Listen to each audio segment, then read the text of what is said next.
Plan Commission for December 15th, is it? 17th? 15th. Start with the Pledge of Allegiance. I pledge Allegiance to the flag of the United States of America and to the republic for which it stands, one nation, under God, indivisible, with liberty and justice for all. Secretary, please take roll. Andrew Cossack. Here. Brad Johnson. Here. David Franz. Here. Jim Hurst. Present. Josh Fedor. Here. Kendrick Davis. Present. Nick Plopper. Here. All present. All right, we have all present. In your packet was a set of Plan Commission minutes from the executive session on November 17th and the regular meeting on November 17th. Is there any comments, additions, deletions to those minutes? I move we approve both sets of minutes. Is there a second? Second. All in favor signify by aye. Aye. Opposed by nay. Minutes are passed. We have two requests for continuance. Mr. Chair, we would like to address item number 3, I believe, on your agenda tonight. Number 3. Oh, geez, I skipped over that. So, And I believe Mr. Mayor Stair is here for a few words. I'm so used to just going down the process. So. I want to thank everybody for this opportunity to come down from the ivory tower and be here as part of your meeting, because this is an important night. This is a night when we're going to honor somebody for great service to the Plan Commission, who has been here through thick and thin for quite some time. And of course, I'm speaking of Andrew Cossack, who has been here for 12 months now. No, but all kidding aside, Dave Franz has been at this dais, I think, since before this town hall was built. He probably started out in the old church out there in the parking lot. And whenever I go places and I talk about Zionsville, I usually mention that Zionsville, I think, is the best town in Indiana. And it doesn't just happen. It is that way because there are good people who are willing to give their time and give their service and work for the good of the town. And you are certainly someone who has done that for quite a while now. So I have a proclamation here. It includes some whereases and therefores and all that, so I hope you'll bear with me, and I'd like to read that tonight. Whereas the state of Indiana allowed municipalities to establish permanent plan commissions in 1947, and the town of Zionsville established its commission by ordinance in 1998. And whereas dozens of citizen volunteers have been appointed to the Zionsville Plan Commission since that time, including the 7 commissioners currently serving. Whereas the town council appointed David Franz to the commission in 2012, and Commissioner Franz took the oath of office on February 27th of that year and immediately went to work doing the business of the town, gaining the respect and admiration of the staff, those with business before the commission, his fellow citizens. And whereas Dave Franz's colleagues nominated him and confirmed him as Plan Commission President on January 19th, 2016, a position which he has fulfilled since that time, in addition to his long and distinguished career as Vice President and Chief Financial Officer at the Heritage Group. And whereas David's tenure has included 164 Plan Commission meetings with an average meeting time of 3 hours, totaling just under 500 hours, or the equivalent of 60 8-hour workdays, and that doesn't count preparation time.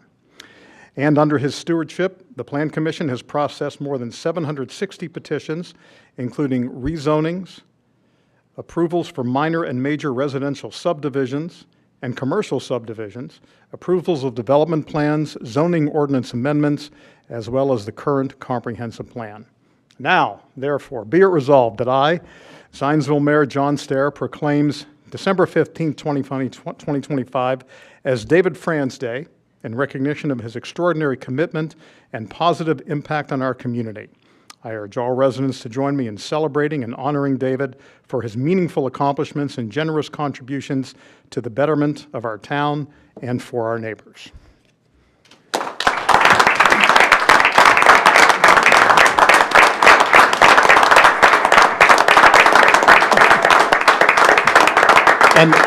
And I'm not done. I'd like you to come down, if you could, please. Now, this is an honor that we reserve only for the best of the best and for those who have made a major commitment. So first of all, let me give you that. And we have This is one of the original bricks from Main Street.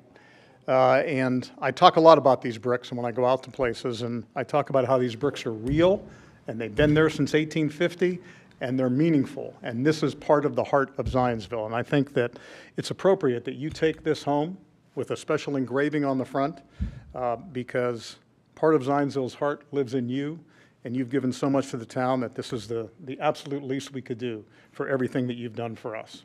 Thank you.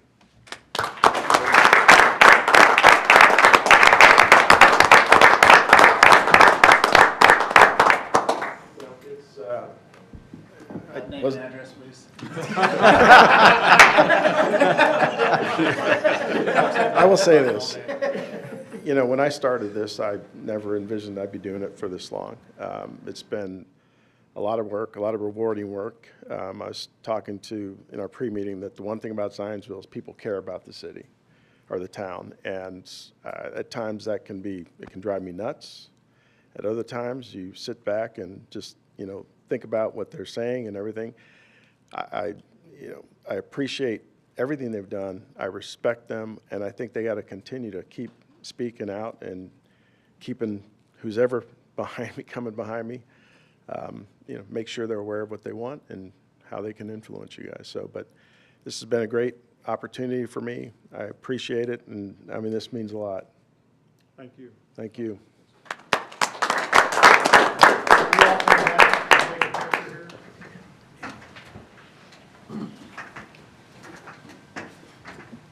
I know, this is quite interrupted to the meeting. This doesn't happen every day.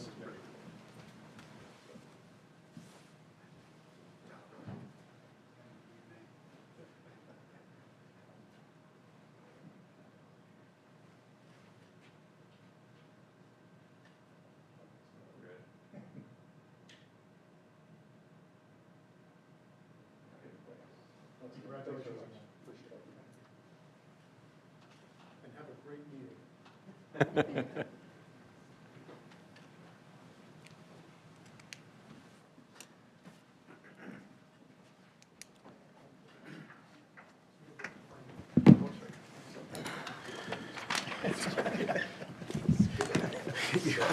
You've been talking too long.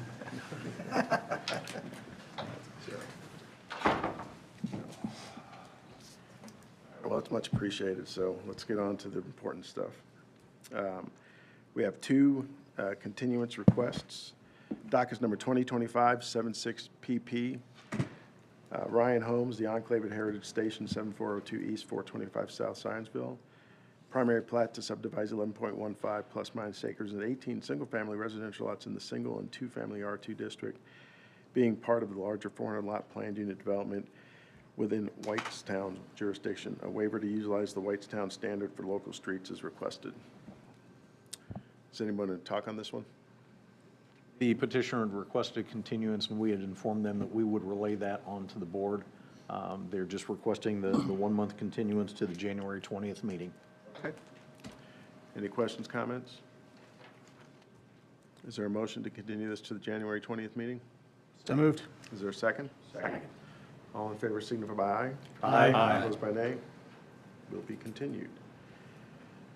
Next on the docket, request of continuance is 2025-78DP, Crew Car Wash at Appaloosa Crossing, 3245 South US 421 Zionsville. Development plan for a car wash on Outlot F of Appaloosa Crossing being in the Rural General Business GB District and within the Rural Michigan Road Overlay. This project will require approval of a use variance from the BZA hearing on 2025-12-3 as a car wash is not permitted use within the rural MRO. The petitioner, as mentioned, needs to secure a use variance from the Board of Zoning Appeals prior to the Plan Commission hearing it. That petition was continued to the January meeting, so therefore, because of that continuance, this project for the development plan must also be continued. Any further comment, questions? Just where are we at in the shot clock on this project? It is not a rezoning, so there's no shot clock on it. Okay. All right, so do we have a motion to continue this to the January 20th meeting? So moved. Is there a second? Second. All in favor signify by aye. Aye. Opposed by nay. That motion will be continued to next month. Continue business to be heard, 2025-69 DP, Strongbox Commercial on behalf of Tom Wood Automotive, Tom Wood Auto Dealership, Crane Drive, Zionsville. Development plan for the new automobile dealership on 9.87 plus minus acres, including building of approximately 32,700 square feet and related parking areas in the rural general business district and within the I-65 South Overlay District. Waiver for exterior building materials requested from Plan Commission. Project also requires a ROW, a right-of-way vacation for a portion of the Crane Drive by Boone County. Roger? Thank you. If my screen could be promoted, please. This development plan was initially presented at last month's Plan Commission meeting, and after discussion regarding the building's elevations, the project was continued to tonight's meeting. Revised building elevations have been submitted and are presented tonight. Because we covered a lot of the material last month, I'll go through this very quickly. First of all, on the screen in front of you is the location map showing the entirety of the property owned by Tom Wood. The location of the proposed dealership is the northern portion of this.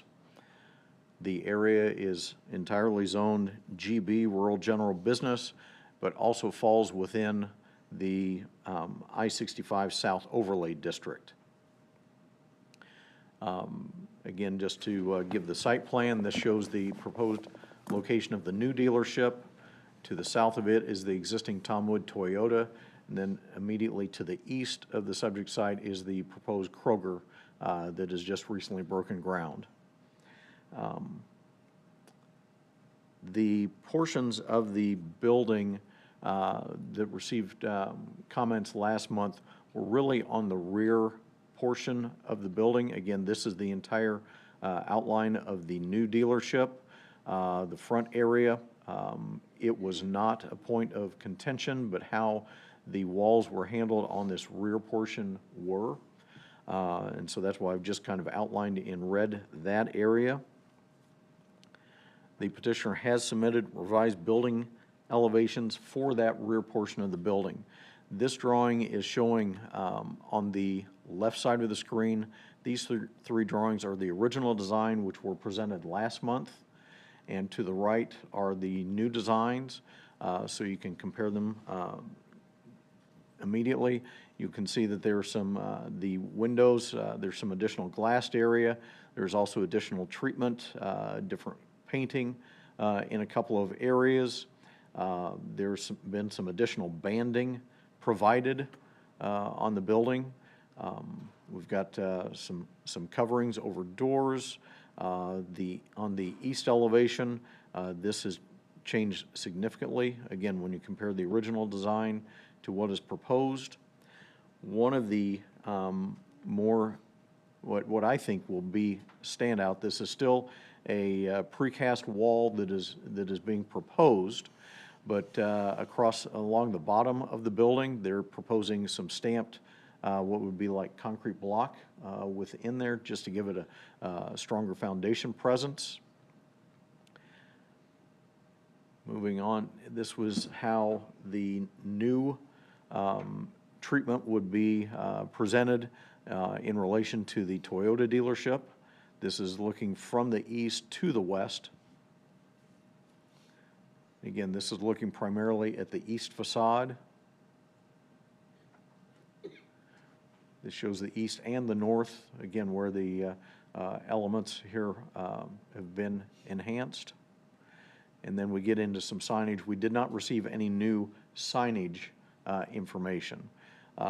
So in just dealing with the changes that have been made, while they have added to the building's facades, this would still require a waiver of the exterior building materials, which is called for in the I-65 South overlay.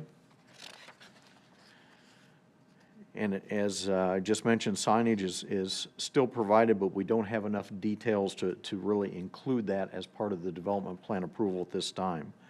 So as for staff recommendations, staff supports the requested waiver of building materials based upon the updated building elevations, which have been presented this evening. As for the development plan, Staff supports conditional approval of the development plan, but not including signage, subject to the following conditions.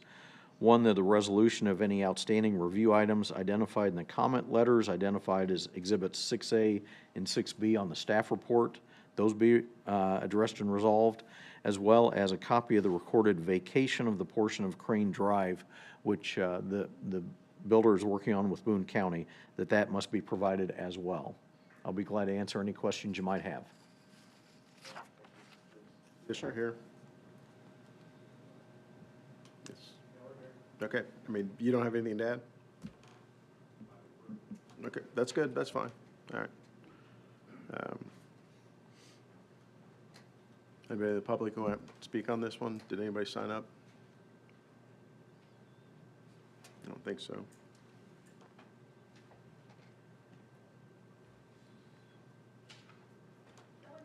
Okay, all right, so I'll open it up to the members of the Planning Commission.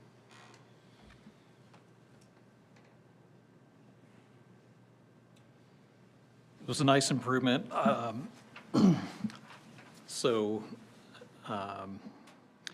The north facade's a little bit plain, but honestly, it's much improved from what we saw before. Under the circumstances, I'm fine with what's been presented.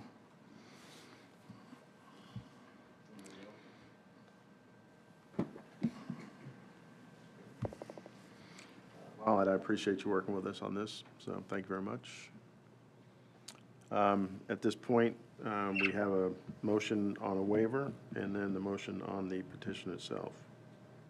I move that a waiver for the exterior building materials docket number 2025-69-DP be approved based on the findings in the staff report as presented.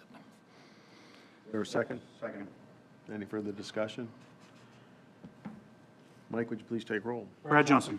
Aye. Andrew Cossack. Aye. David Franz. Aye. Jim Hurst. Aye. Josh Fedor. Aye. Kendrick Davis. Aye. Nick Plopper. Aye. Waiver is approved. Motion on the development plan? Yep, I would move that docket number 2025-69-DP, a development plan for a new automobile dealership on 9.87 plus or minus acres, as described in this report, but not including signage, being in the Rural General Business District and the I-65 South Overlay District, be conditionally approved based on the findings in the staff report and the staff recommendations, submitted findings of fact, subject to resolution of outstanding review items identified by the comment letters, Exhibit 6A and 6B, and a copy of the recorded vacation for a portion of Crane Drive must be provided. Is there a second? Second. That was Nick. That was Kendrick. Kendrick. Any further discussion? Mike, roll please. Brad Johnson. Aye. Kendrick Davis. Aye. Nick Plopper. Aye. Josh Fedor. Aye. Jim Hurst. Aye. David Franz. Aye. Andrew Cossack. Aye. All right, motion is approved. Thank you. Next item on the docket, new business, 2025-77 DP, 5 Blue Voyage LLC, The Shops at Holiday Farms, 3715 Marketplace Drive, Zionsville, development plan for a 11,473 square foot multi-tenant building on Lot O of Section 7 in Holiday Farms, being zoned Planned Unit Development, Holiday Farms PUD. Is that you, Roger? Yes, sir. Yep.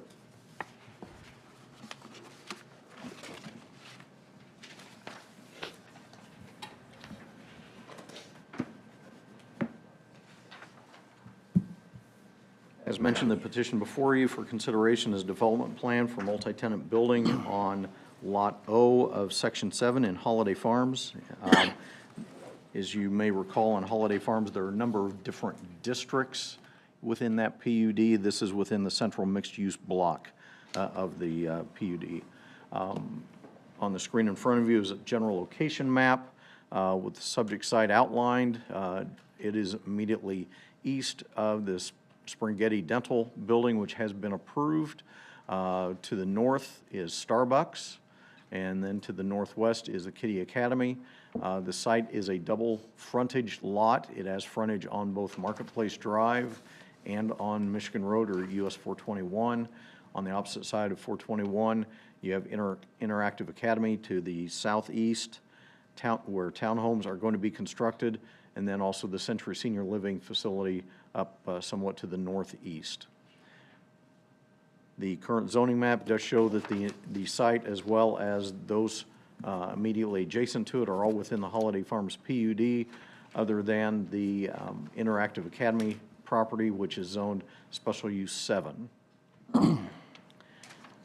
The petitioner proposes to construct a 11,465 square foot multi-tenant building and associated site amenities, which include 2 areas for potential outdoor seating. Those would be located here on the northeast corner and southeast corner of the building. Additional parking areas, pedestrian access, landscaping, and site lighting. Vehicular access is via a shared drive extending from Marketplace Drive. Here along the north side of the site, again, Starbucks is to the north, so this drive comes in and would provide access to both the Starbucks location and the parking field here. Eventually, when the site to the south is developed, it will also connect to that parking area, and that building will have a similar point of access for Marketplace Drive. Just further south, it is off of this page, but there would be basically a mirrored situation of this just to the south. An earlier approval of Section 7 shifted the location of the pedestrian pathway from Michigan Road to being along Marketplace Drive. Also surrounding the building would be street trees, benches, and bicycle racks. These are placed along the pedestrian path. Pedestrian access to and through the site is marked with prominent striping, providing access to the building from both the perimeter pathway and through the parking lot. On-site perimeter and greenbelt landscaping is also provided. This is a copy of the landscape plan that has been submitted and is compliant with the requirements of the PUD. Topic of interest deals with the architectural design requirements, which are outlined in the Holiday Farms PUD. There are a few different sections where this is addressed. First of all, Section 1 of the PUD deals with properties within the area of the Michigan Road overlay, which the site is, and states, quote, architectural requirements shall be met if in compliance with character exhibits for the Holiday Farms PUD. Further, Section 8 of the PUD ordinance, which deals with the central mixed-use block standards, allows the Holiday Farms Architectural Review Board to create and administer additional architectural standards. From Exhibit 15, Architectural Standards of the PUD ordinance, quote, the overall architectural treatment of the commercial building shall be inspired by classic and architectural elements from the Main Street architecture found throughout New England, colonial Williamsburg, although comparable complementary styles will be encouraged. Further, the architectural styles will be substantially similar to those examples identified in conceptual character imagery exhibits, which are Exhibit 11 of the PUD ordinance. And I have pulled out Exhibit 11 of the PUD ordinance and for some examples, and there are a number of pages here, so I'm going to scroll through them somewhat quickly, but these are the exhibits that are provided.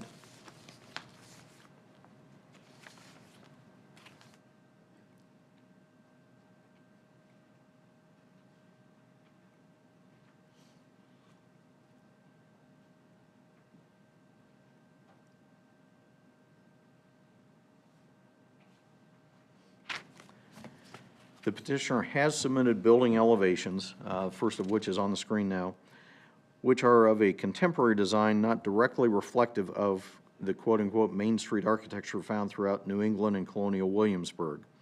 Staff has expressed concern to the petitioner and the Holiday Farms Architectural Review Board about the proposed building's architecture non-alignment with the PUD ordinance standards.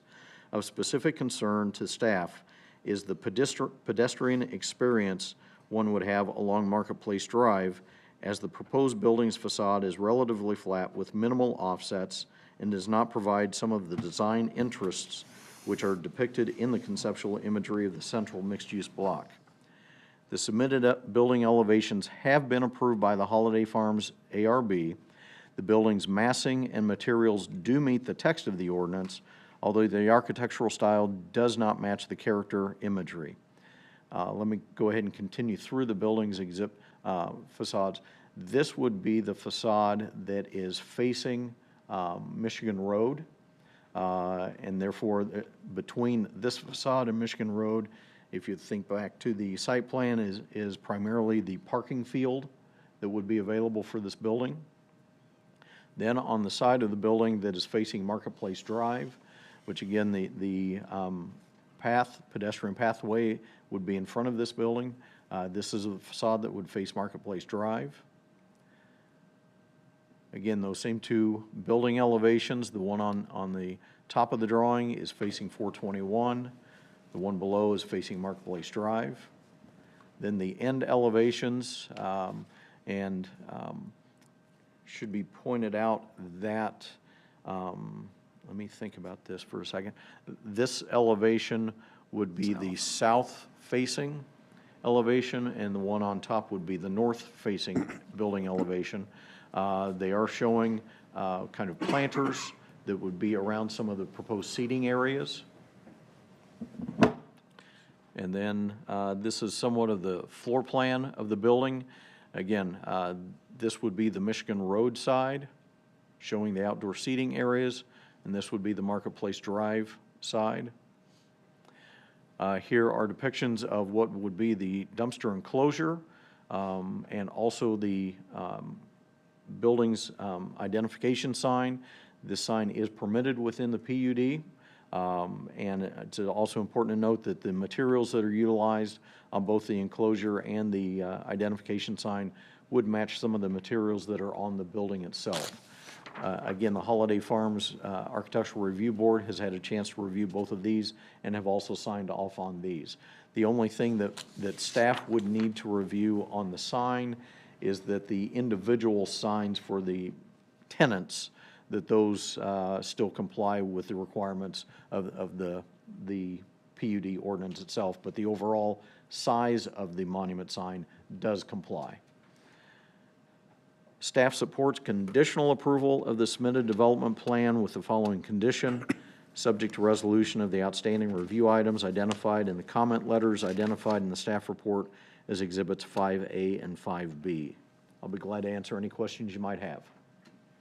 All right, thank you. Petitioner? Thank you. Planning Commission, my name is Jeff Jacob. I'm an attorney with Heckman Hewlett with offices here in Zionsville. I'm here with one of the petitioner principals, Yash Thind. I'm also here with Matt Maple from HWC and Kenny Jackson from Sinosure Design. Thank you, Roger. I will not belabor some of the technical elements and really jump into what we think is the heart of the, thank you, Roger, that's exactly what I read my mind, of the architectural design of the project. As mentioned, this is the mixed-use block, and within that 421 overlay, and we have received Architectural Review Board approval from the Hinkie Development Group. And that occurred after some initial meetings with staff, some feedback, and this plan has undergone quite a bit of review and design. And we had a number of meetings with the Architectural Review Board and representatives from Hinkie. We've had we've redrawn, had some more meetings, rinse and repeat, if you will, to a design that we are very proud of to present to you this evening. And in that regard, we do want to thank staff. They've worked with us quite a bit on this project and had quite a bit of input. As Roger noted in the staff report, one of the things that we're looking for, we are really trying to focus on out of the PUD ordinance, is comparable complementary styles that will be encouraged in this area. And we took the designs, the pictorial references, and we've really taken this entity, taken our cue from this board's work on the Starbucks. It's going to be adjacent, it's adjacent to this project, and we've tried to take elements of the Starbucks, pictorial references and tried to create kind of a fresh look in our take on a historic Main Street look in this area. So we believe that, you know, everything from the lighting fixtures to the silos to the materials, we've tried to stay within that theme. Yes, we do not look exactly like what some of those PUD references are, and we hope that you will, or the PUD depictions are, but we hope that you will agree with staff that this is a unique look. We don't want all of those buildings to be the same, and we've really tried to pick up on elements, not only from an access standpoint, but a look and feel of the Starbucks adjacent to this site. In terms of materials, we have used a couple different bricks. The main brick on the body of the building is comparable to the Starbucks and what you've seen in the PUD depictions, the visual images. And we think that that also attempts to tie in the Starbucks and is complementary to the framework of the PUD. The second brick on the silo to the left side of the, thank you, Roger, of the renderings is different color, different texture, and gives a different look and feel to the project. We're also proposing to use board and batten, the white or gray, in that area and in the middle of the Marketplace Drive elevation. Again, trying to give some interesting visual depiction, giving it that Main Street historic look, and trying to call the board and batten has been installed vertically to give more of a historic look and feel to the project. We have masonry cornice and water table. Again, trying to break up the vertical visual diversion so that it spreads out the project, making it look like separate units. One of the things that staff noticed, and we have put a lot of work into, is we have two elevations to work with, or excuse me, two frontages to work with, and that is somewhat of a challenge. You know, when you look at from a retail user standpoint, we do in fact want to push traffic to the US 421 frontage rather than the Marketplace Drive, what we will call secondary entrance. And that's just for a variety of reasons, but number one, that's really where a retailer, our Medtail type users are going to want to push foot traffic, and then usability of space on the interior.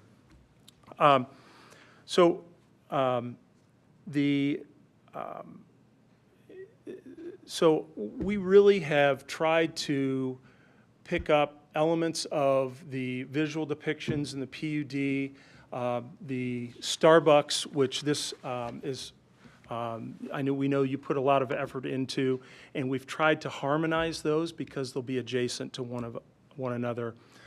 Some of the other items that we've done, we've tried to use somewhat of a muted color palette.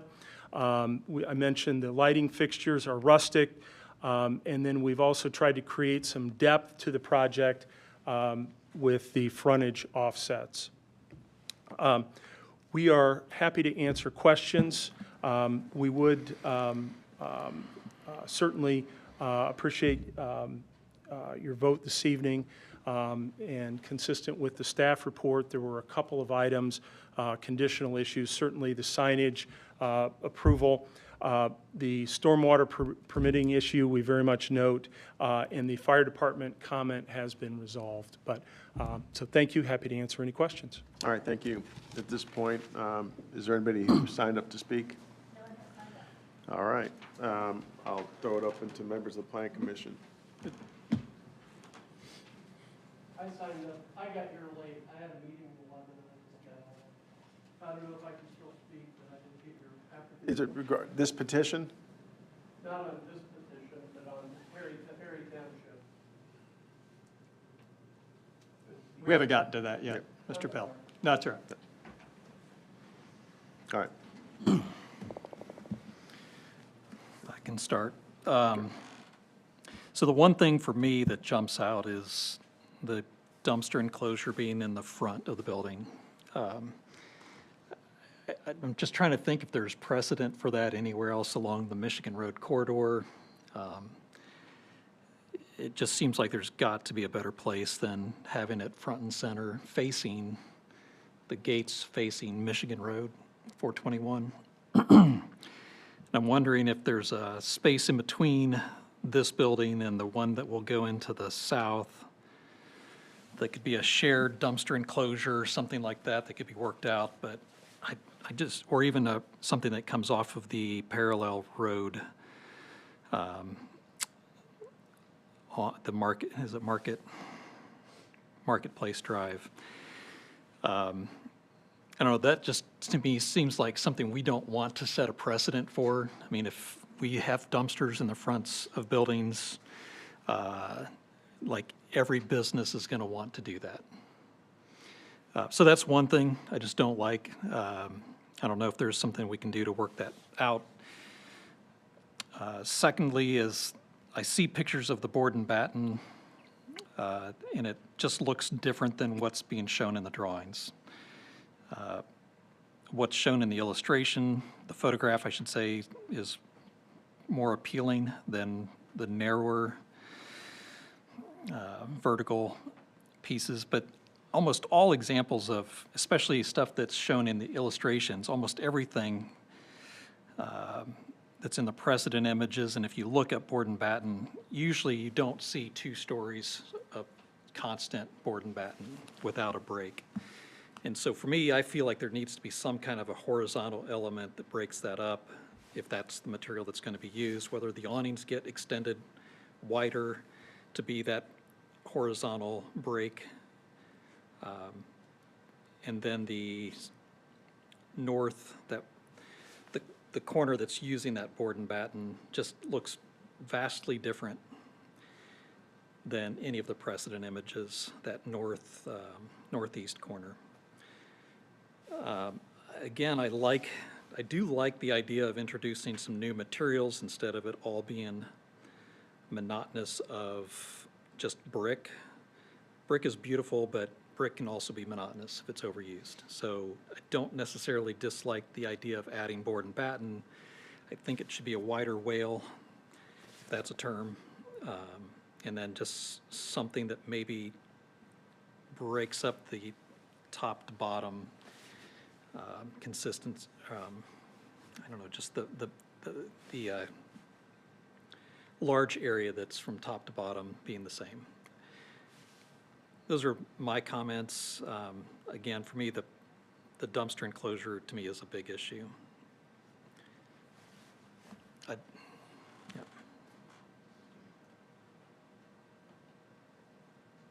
Only thing I had a concern on was where are the gas lines, meters coming in on this building? Traditionally, those are on the back of a building.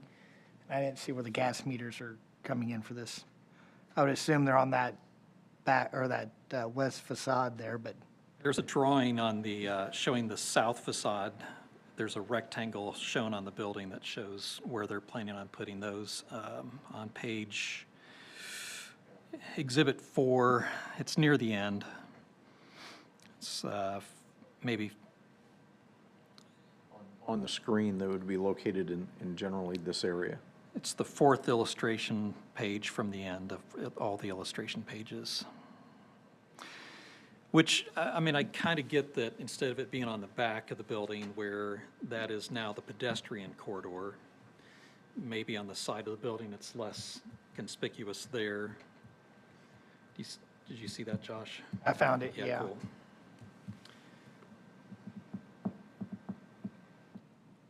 But that feels like an alley space when you put the meters there, and if you could put the dumpster enclosure there, I mean, to me, that just makes sense.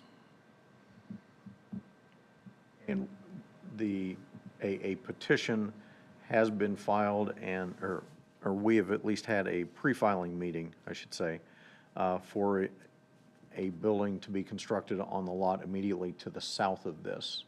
And they're very much, not identically, but very much of a mirror presentation.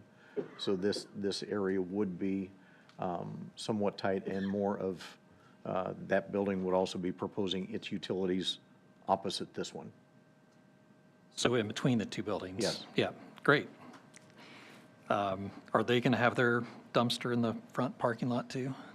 At this time, that is what's been considered, but again, nothing has been officially filed. Okay. I worked for a lot of communities, and I don't know of any that really allow them in front yards. I mean, just, it's a very, very rare circumstance, and if it has to go there, it's an extraordinary effort to disguise it or hide it, and I've not seen that here either.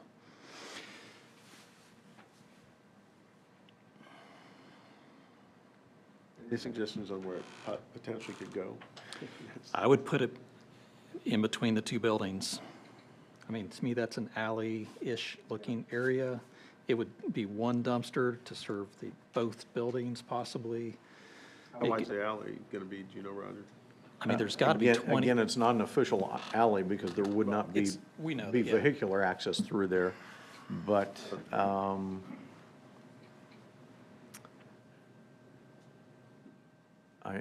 forgetting the distance between the two buildings. What's the minimum separation of buildings in the code? Do we know? Is it 20? Not off the top of my head, unfortunately. Okay. Do we know what the side setbacks are that would be applicable to this PUD? I believe we've got 10-foot building setback line. No, I'm sorry. This one, in this area, we've got a 0-foot building setback line requirement on the sides. That can be two lanes on the. There's not a drive-through between the buildings. You said there's going to be a road between them? Or No, that's- there would not Oh, be. there would not be. There would not Okay. be. It would be a pedestrian And I lane. use the Okay, term okay. alley loosely. Right, It's okay. not really meant to be, but whether the trucks pick up from the Market Lane side or the parking lot side, I don't think that really matters. It's just, there's got to be a better place to put it than that. We very much agree. We really struggled with this, and we talked with staff about the issue. And at the end of the day, we struggled with being able to practically be able to get in and service that area. The realities are you need to be able to get trucks in and out of there. Because we have two frontages, it was really a struggle. And I hate to use this term, but the proposed location was sort of the least evil of them all. And so in talking with staff and looking at some of the setback issues, we felt that that was the best location. Frankly, what we would have loved to have seen when the PUD was done would have been some sort of common area. Not this body's issue, I understand that, but that's what we were sort of hoping for as we got into the nuts and bolts of it. And frankly, you know, the permitted square footage coverage for this structure, we are not really, I mean, we're not building an enormous building. So trying to accomplish, you know, where to put these is going to be a challenge in the future. So I understand what you're saying from a precedential standpoint. I'll push back on that just a little bit.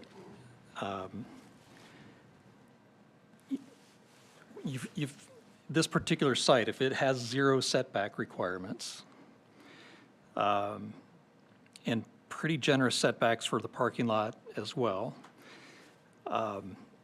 you know, I don't think the town should be the one that takes the hit on something like this when it looks like you're just trying to maximize the square footage you can get on this lot. And we shouldn't have penalties, meaning aesthetic penalties, because you're trying to maximize the size of a building.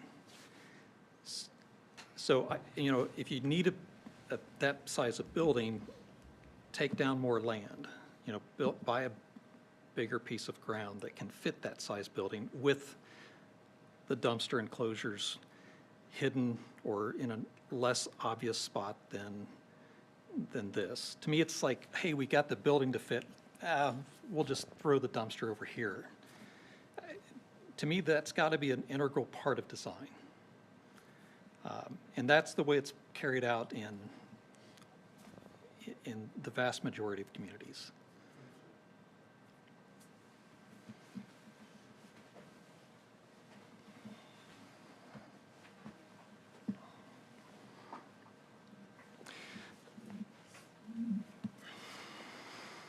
Roger, I'm looking at, which picture is it?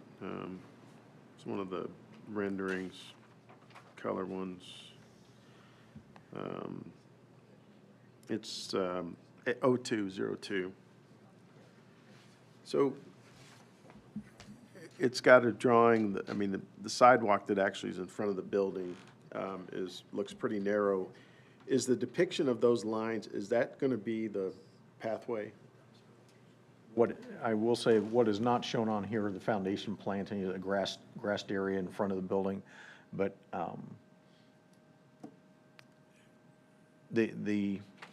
What are those lines you're highlighting? Is that? That would be, the pedestrian way is right through here. So let me go back to the site plan. Maybe that will help clarify. Okay. So this is the marketplace side. There is a grass strip right down through the middle where on one side you've got the pedestrian way. Then on the other side, you do have kind of a more private sidewalk that's going to be serving the individual tenants of the building.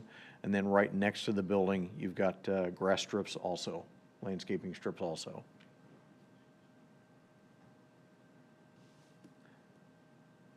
And again, the intention of moving the public pathway off of Michigan Road was to move it into the heart of the commercial corridor of this portion of Holiday Farms to make this more of a pedestrian-oriented walkable space.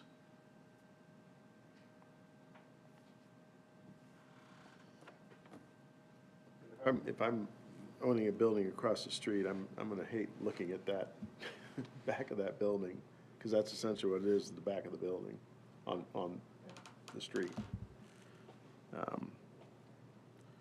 I think that's what is just, I'm surprised there's not like more effort put into, at least make this side a little bit prettier, or, look more like a front versus it's the back of the building.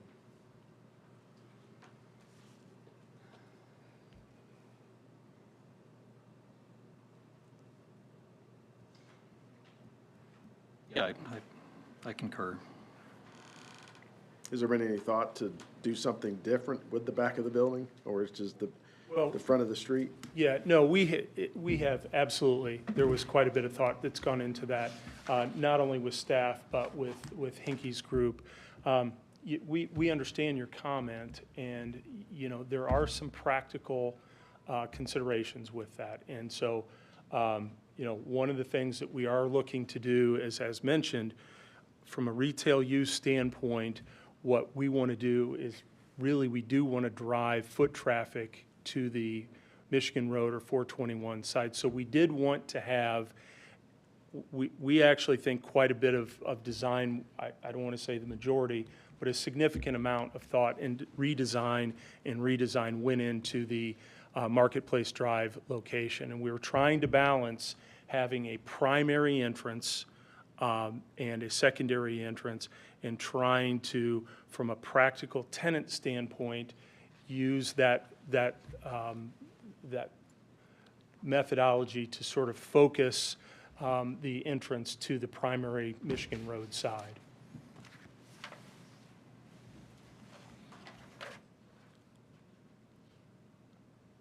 And, one of the things that as you look at it, one of the things that's somewhat just mildly different is the height of the parapets in that area. And if you look at it from a visual standpoint of a pedestrian, I mean, we have one less feature on the Marketplace Drive elevation and we've lowered them. And if you think of it from a visual standpoint, from being on that trail versus further out in the parking lot, our thought process was that was, again, part of our trying to make this a secondary entrance, but still make it an attractive feature. If I may, just one more comment. Also, Name and address, please.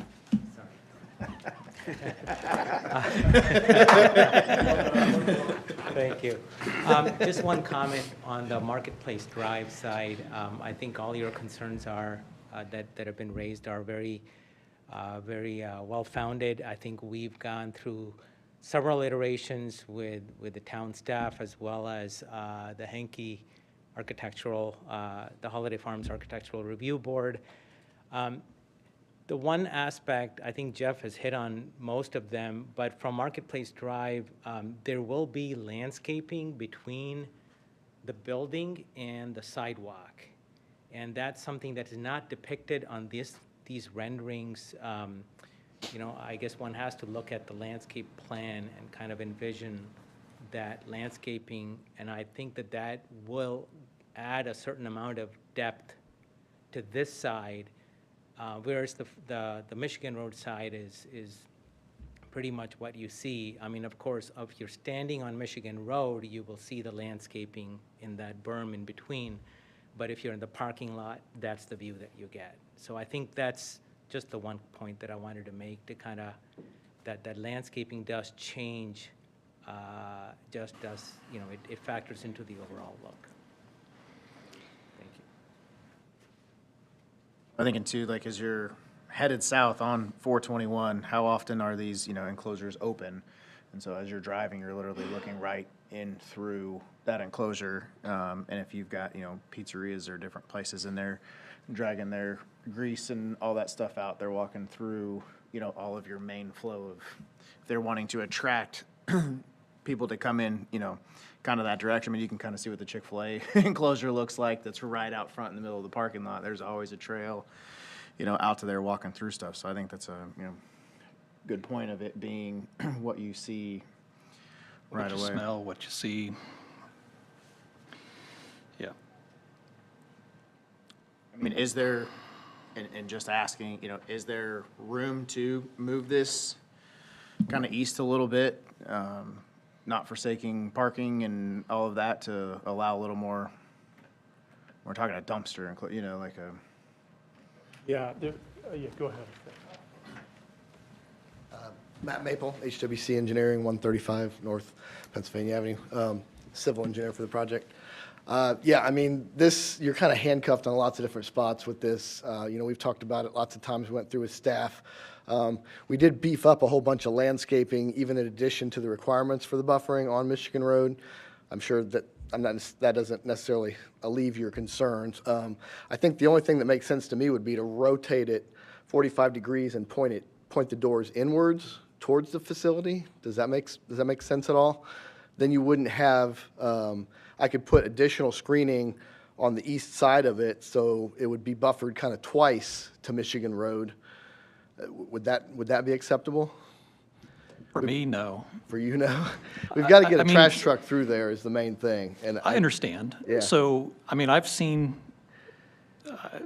situations where, it's a roofed structure. It's a green roof. It's an aesthetic feature. If you're going to put it in the front, it needs to be something besides just four walls and a gate. So and architecturally landscaping. different is what you're saying at this Yeah. point? Because it has to go on the east side of this building. I mean, it just. No, it doesn't. I mean, the reality is that you don't have to build that big of a building. You just don't. You're saying that we have to accept that. No, I'm just saying, in its present design, it has to go on the east side. But I understand what you're saying, definitely. Yeah, I mean, with the seating locations, that south line, we can move it around, but I'm just not sure that we can put it anywhere else at the moment. But we could definitely move it to the west side of the parking lot and rotate it so the doors don't face Michigan Road. You have 0-foot setbacks. That is a huge advantage that most commercial developments do not have. And you're still pushing the limits of that where you can't even get the dumpster hidden or in a less obvious spot. I mean, to me, that's a fundamental flaw.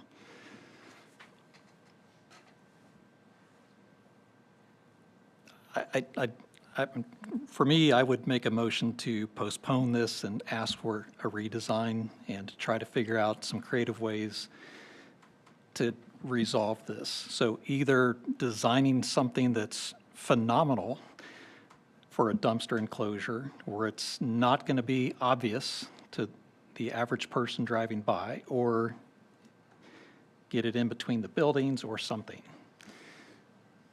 I mean, that's where I'm at, and I don't know where the rest of the Plan Commission members are, but I just think this is a bad precedent for us to set. So on this picture, Starbucks is to the north, correct? Yes. Okay. If I may clarify one item specifically regarding the setbacks, for the primary building, we've got a 15-foot side setback, but for accessory items like this, would be 0. If they came and asked for relief from some of that type of standard to get the dumpster hidden away or in a better location, I would be more open to that conversation.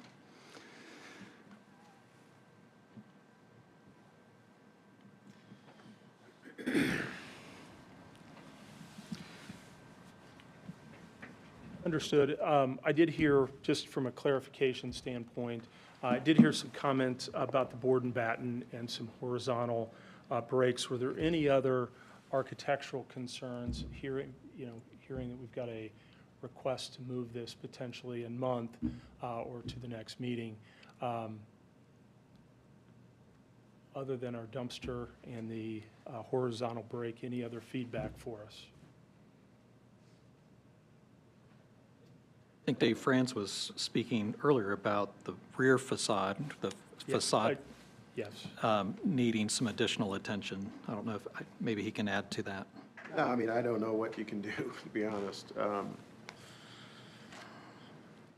mean, if there's some way, either just, I would say make it look more like a front, even though it's not going to be functioning as a front of a building, just something that gives it a much more cosmetic appearance, that you're looking at the entrances. And I realize everyone's parking in the back and everybody's going to be walking through. But at the same time, some people may be parking in a lot across the street and then walking down and wanting to access those. So you're saying they're going to have to go all the way around, or is there going to be access points from the back? Well, I don't know what Starbucks has done, whether that's a functional entrance or not. And I'm not sure that it is. Our intention is to make these usable entrances. But from a retail standpoint, when you think about staffing that and what that actually looks like, it was our experience, and from an interior design standpoint, to try to push more of the foot traffic to the Michigan Road side. We're obviously not going to completely do that, but when you're trying to operate functionally on the inside, I love the concept, but when you're looking at the realities of operating the use, that was our hope, to make that more of a, certainly not a rear, but a secondary entrance. I understand and appreciate your comment. It has been the topic of a lot of conversation between us, staff, and Hinkie, for sure. We think that we've done a good job creating a quality look and for what we believe is a secondary entrance. But I appreciate your feedback. Roger Kendrick was just pointing out that it looks like there's a dimension on the south side of this building to the property line, from the foundation to the property line, that shows 12 feet on the drawings. Is that, you said you think it's 15 feet? So is that something that's maybe Southwest. maybe inaccurate, or one of the two of you may? Left of where they I will double check. Yeah, it's 12 foot in the back and then 12.7, 12 foot on the west, sorry, and on the front. Michigan's 12.7. Having served on the town's architectural review committee for several years, the things that committee was always looking for was variation in height, variation in building materials, and variation in depth, like the offsets. And for the most part, you've got these columns that are bumped out. That does give it some depth. That might be something that could be improved upon a little bit. Just pointing out what Dave maybe was looking at as not being quite up to par.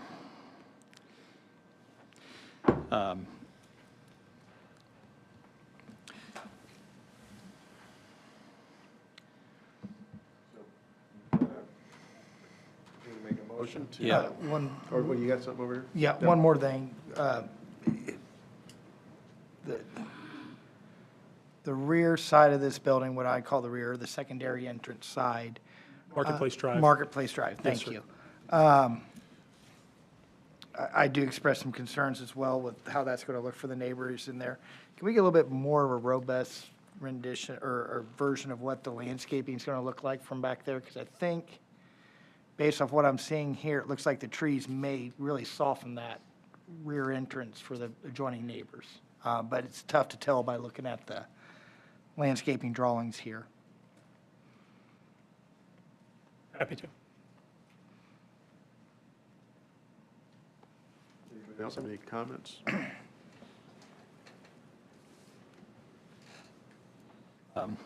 I would move that docket number 2027-77-DP, a development plan for a 11,465 square foot multi-tenant building on lot 0, I think that's a 0 versus an O, of Section 7 in Holiday Farms, being in the central mixed-use block of the Holiday Farms PUD, be continued to the January 20th, 2026 Plan Commission meeting to address deficiencies based on what's being presented, needing to address the dumpster enclosure, and to address some architectural issues that are inconsistent with the suite of illustrations that Roger showed us earlier.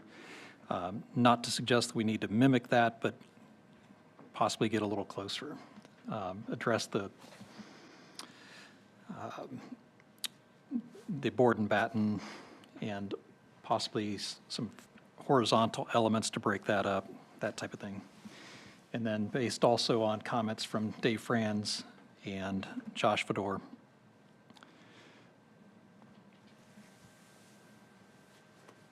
A second?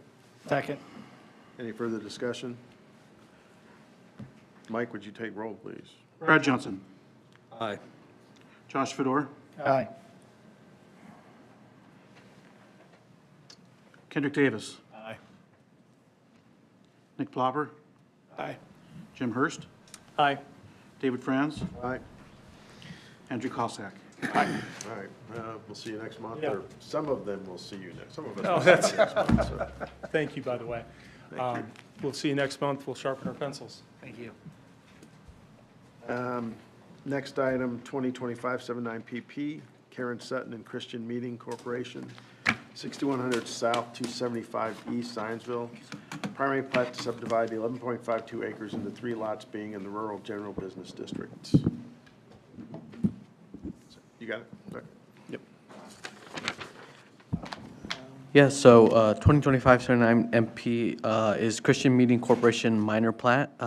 So the petitioner is asking for a primary plat for a minor subdivision of land into 3 non-residential lots, in addition to waivers or deferrals for public pathways along County Road South, 275 East, and a waiver of bonding requirements for the pathways.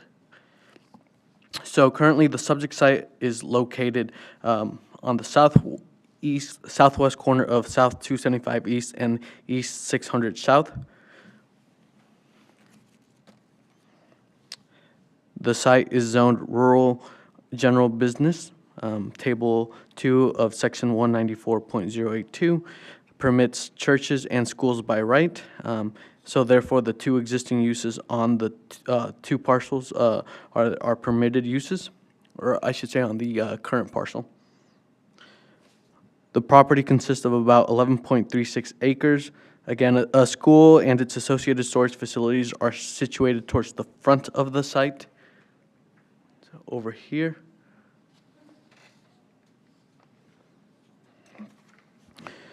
And a church is located towards the rear of the property, right over here.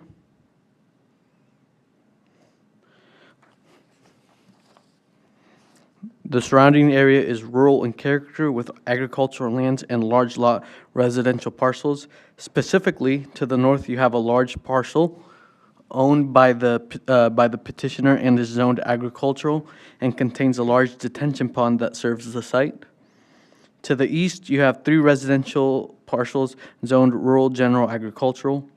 To the south, you have 1 parcel zoned rural general agricultural containing a single-family residence and a detached garage. To the west, you have 1 large farmland parcel zoned rural general agricultural.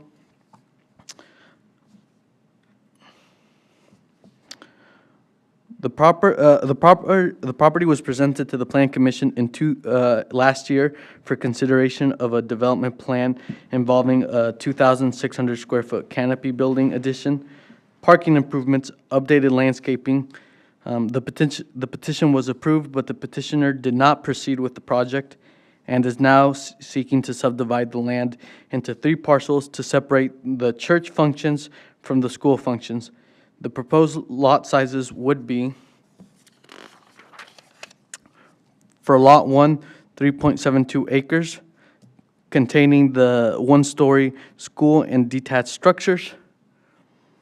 Lot 2 would be 4.97 acres, containing the existing 2-story church and detached structures. Lot 3 would be 2 acres with an undeveloped lot zone GB. So all the existing structures are served by on-site separate septic systems. In order not to landlock the parcel to the north, again over here, which is also owned by the same entity, the petitioner is providing a 45-foot by 82-foot public egress easement on Lot 3, which is right here. Staff has made the petitioner aware that Lot 3 may not meet the width-to-depth ratios for residential structures, but is compliant for non-residential buildings. Therefore, this lot would not be able to have a single-family residential structure, but can have commercial. The plat meets all applicable agricultural zone AG zoning standards, including minimum lot size and width-to-depth ratios. Stormwater, Fire Department, and Health Department items were reviewed through TAC on November 12th. DPW raised concerns regarding the need for clear delineation of property rights and maintenance agreements among the shared stormwater infrastructure and septic systems, and these items are noted as conditions of approval. Additionally, the petitioner is requesting again waivers for sidewalks along South 275 East. Regarding those waivers, to approve a waiver under the subdivision control ordinance, the Plan Commission must find that all 5 findings have been met. And I'll briefly go over them. Finding A, the granting of the waiver will not be detrimental to the public safety, health, or welfare, or injurious to other properties. B, the conditions upon which the request for a waiver is based are unique to the property for which a waiver is sought and are not applicable generally to other properties. C, because of the particular physical surroundings, shape, or topographical conditions of the specific property involved, a particular hardship to the owner would result as distinguished from a mere inconvenience if the strict letter of these regulations are carried out. D, the waiver will not contravene the provisions of Chapter 191, Comprehensive Plan, and 194, zoning ordinance of this Code of Ordinance. And E, where the waiver impacts on the design, construction or maintenance obligations of public facilities, that the appropriate public agencies have reviewed and approved the proposed developments in writing to the Plan Commission. And then to approve deferral, the commission must find that the three criteria have been met for that. Those being, A, the improvement is not required to protect the public health, safety, and general welfare. B, the improvement is inappropriate because of its incompatible grades, future planning, and inadequacy or non-existence of connecting facilities. And C, the improvement is inappropriate for other reasons presented to and agreed to by the Plan Commission. For clarity, I'm just going to summarize staff's position on each request and which findings were not met, and then I'd be happy to discuss those more in detail. So for the waiver requesting sidewalk pathway installation, staff is not supportive of granting the waiver since it would remove the obligation for any current or future owner to construct the sidewalk, risking that the sidewalks will not be installed. Then 2, it eliminates the town's enforcement ability to compel the construction of the sidewalks at a later date. And 3, findings A, C, D, E, and E have not been met. And then for the deferral of the sidewalks installation, staff is supportive of granting the deferral for the following reasons. The rural context of the area does not necessitate the installation of the sidewalks immediately. 2, along with the lack of existing or planned connecting facilities and low pedestrian activity in the area. Therefore, staff believes all 3 findings for the deferral have been met. For the waiver of the performance bond, should the deferral be granted, staff is not supportive of granting the waiver since it would, 1, create significant risk the sidewalks will never be installed, 2, could shift the financial burden to the town, as waiving the bond increases the likelihood of no available funding to install the sidewalks at a later date. And lastly, findings A, D, and E have not been met. Happy to answer any questions. Oh, and yeah, we're supportive of the minor subdivision approval. Commissioner, have anything to add?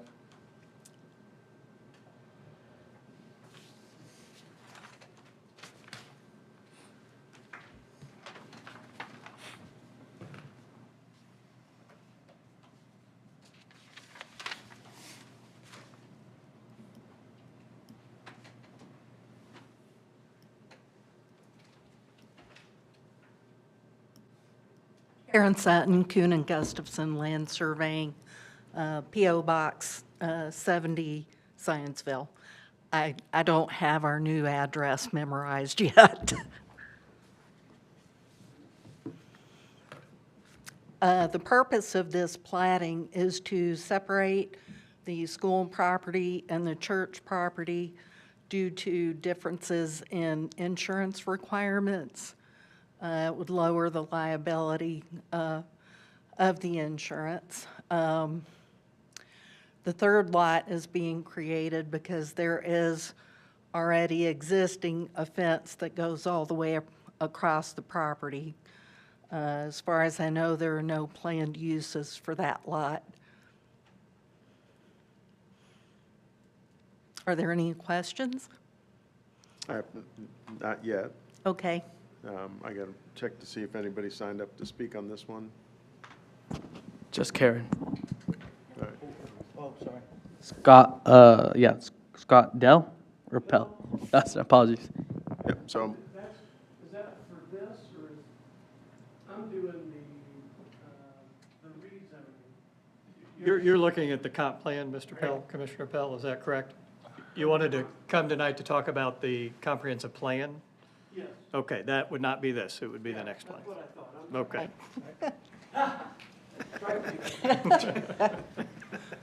all right, so at this point in time, I'll open up to members of the Plan Commission.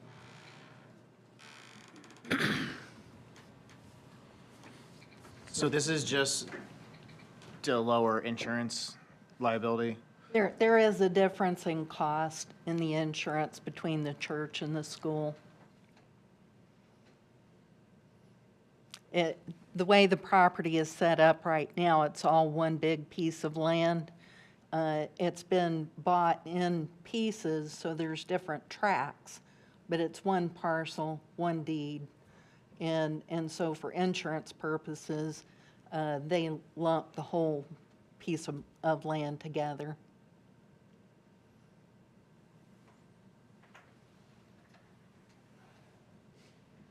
I just want to note to staff that the grid of Lot 1, 2, 3 shows, and what's available now in our agenda shows different acreage sizes than was described by staff. And I know on Sunday, when I looked at this, Saturday or Sunday, I got all the exhibits. Today, I don't see any of the exhibits on what's linked on the Agenda Center online and what was sent in the email. Somehow. It's just a staff report.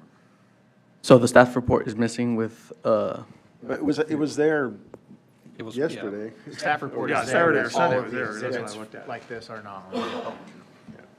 So, got it. Yeah, we're not sure why that happened. I will say the staff report does mention why there's a difference in the acreages, because that also came up before.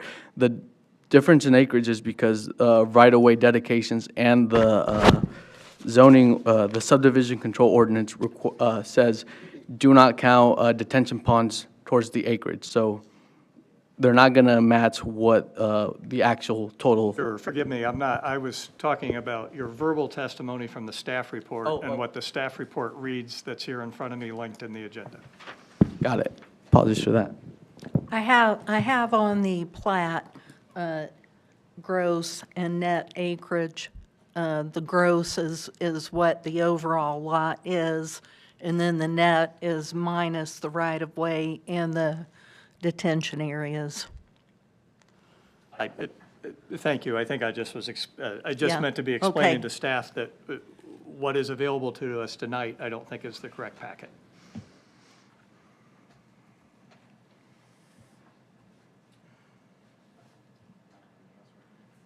well, I think we should talk about the waivers, and how we've been dealing with them recently is just, we're not granting them, and we're not granting deferrals.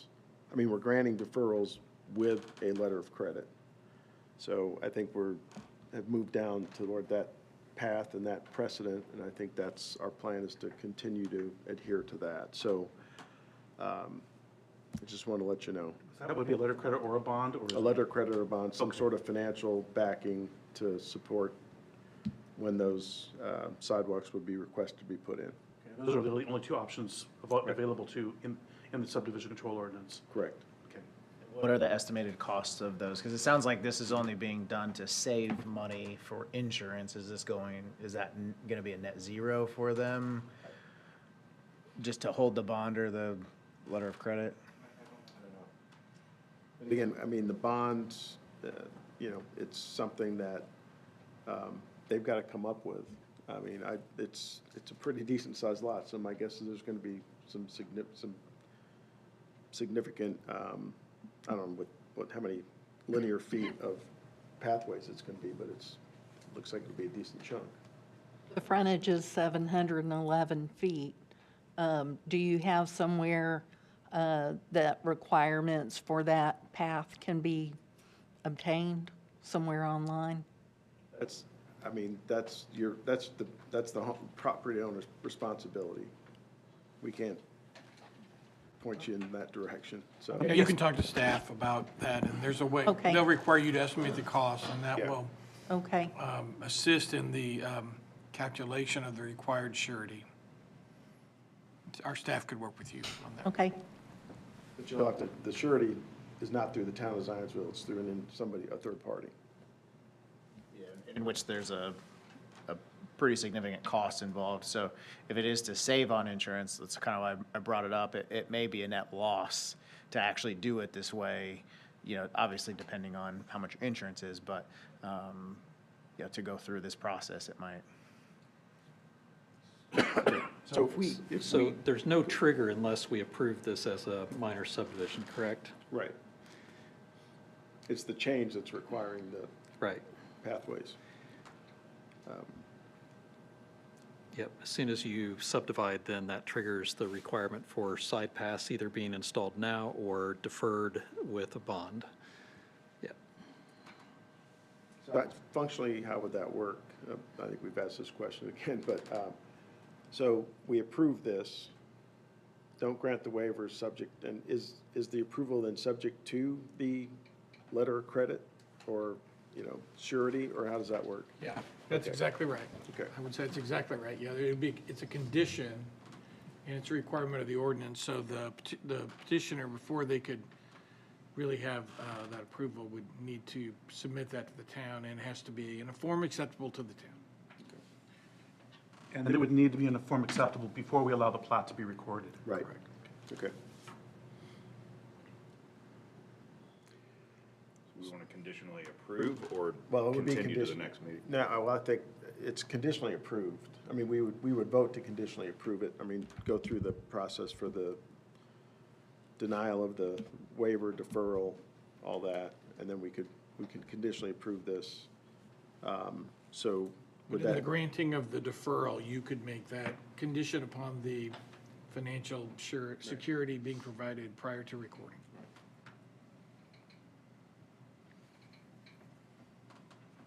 so does that give them the option? So if they just say we're gonna walk away, then nothing ever happens? Is that essentially it? Or would they have to withdraw it?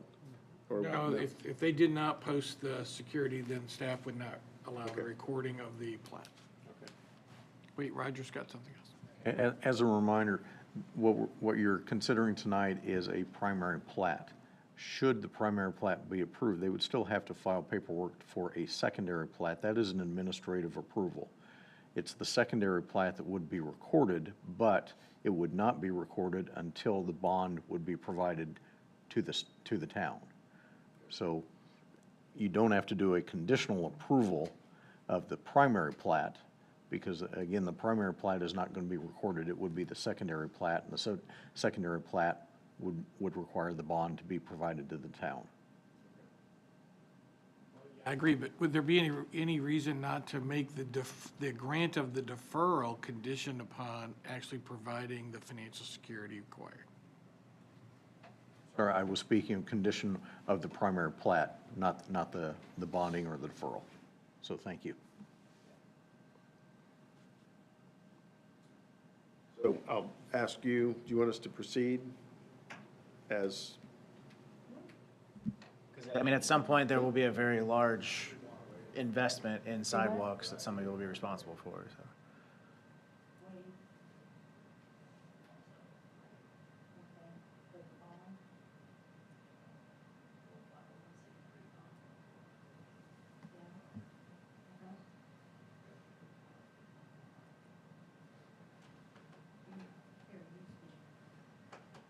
state your name and address, please?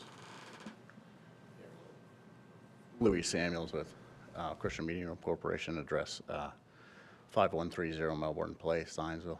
I was just saying, findings is 2.4 miles to the closest sidewalk in that area. It's pretty rural. It's an annexed portion of Zionsville. We're not against the sidewalk, but the neighbors are. We got a signed letter from the neighbor adjacent to the south, which I can submit, that is requesting that we not put a sidewalk in just due to the area. It's very rural. And the, both properties, the Christian Meeting Room Corporation as well as the school, are 501c3 nonprofit organizations. I mean, to put 35, 50 grand into an account that's gonna sit there for 20, 30 years is pretty silly. And we would be happy to sign something that if ever during our ownership that the sidewalk adjoins it at any time, we would put the sidewalk in. But right now the sidewalk's not going to anything. And it's, very far out there. We just want to make the commission, the staff aware that, this isn't a commercial property. It is 501c3 nonprofit organizations. And so we are asking that it be waived, not deferred with a bond.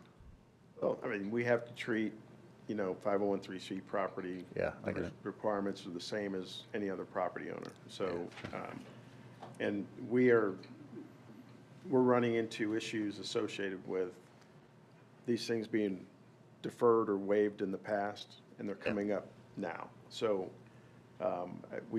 it's given what's been happening on some of those things, we've got to establish a standard practice for these things. And if it's, required that there's a bond or surety requirement, I mean, that's the way it's gonna be. I just don't know how to get around it. So, I understand it could be 20 years, but, it's probably gonna happen the way development's been going.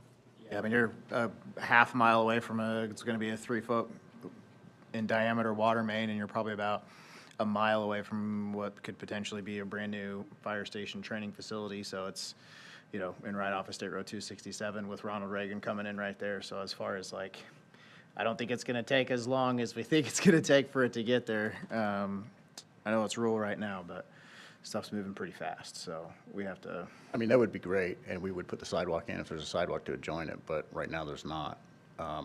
We would be happy for a waiver without a bond. I know. That we would We're put it saying in at a time when there's not a bond. Basically, we're telling you that you're not gonna get it. I mean, that's what we're saying. So it's, we've said, we're not gonna grant waivers, we're not gonna grant deferrals unless there's a, posting of financial surety or a letter of credit. That's the path we're going down on, not just you, but everything, every time this comes up, we're going down that path.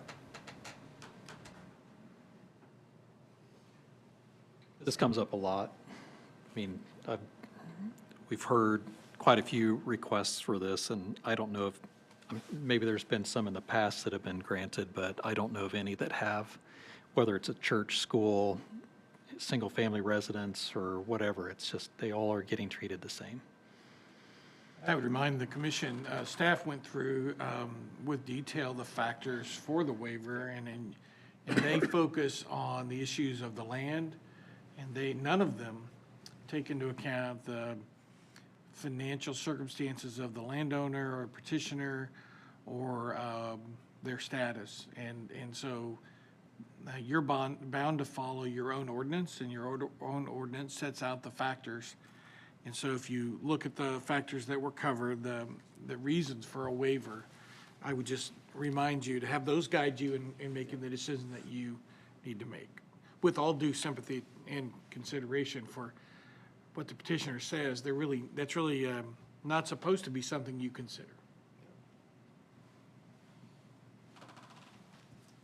I'll kind of move it forward a little bit. I don't really think that it being, even just the minor plat being considered, is very, in my opinion, is very kind of messy and pieced together, and there's a lot of other, variables in there as far as common drives and, septic systems, if something should fail, if the school gets bigger, if, what all is it? So even just before talking about sidewalks, I think the minor plat in itself, I'm really not super excited about to begin with. I too have some hesitations on the minor plat itself. Putting a 2-acre plot out there with no plans on it in a general business area, I know a lot of landscapers would jump to rent that, or to try to operate a business out of that general business listing out there. I'm normally completely supportive of a minor plat in a residential area, but a general business minor plat just, it's a little, it's bringing more questions to mind all the time here, so.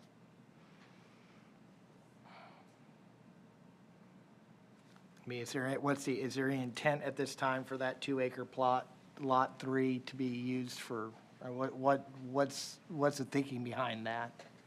There's no intent currently. It's just you can see where the fence line is. That feels like a natural line. And we don't need the space right now. And we thought that portion above it, if ever that was developed, or the road went straight or something, that would be, but there is no plan on use or development of that. Looking at lot 2, I mean, how how is that not, I mean, don't we have limitations on flag lots? Isn't that a flag lot? Oh, for residential, Yeah, for okay, all right, residential, okay, yeah. resi- But okay, the- all Yeah, right. the commercial's a little, All right. I heard them talk about the length, okay, Yeah. that's what they were talking about, Yeah. gotcha, all right, so. All right. but even still, from just a purely, business standpoint and business function and the minor plat, I don't know. It just doesn't, But they meet the conditions of the minor plat, I mean, it's something that, it's gotta be granted, correct? Right, the commission can't focus on use. The three findings are on page 7 of your staff report. Whether adequate provision has been made for the regulation of minimum lot width, depth, and minimum lot size. Whether adequate provision has been made for width, grade, curves, coordination of subdivision public ways with current or planned public ways, and then adequate provisions made for the extension of water, sewer, other municipal services. So after you get over the sidewalk issue, that's where you'll land in terms of considering. And although you may have questions, I would remind you that approval of the plat, if it complies and you can meet those three factors, is a ministerial decision.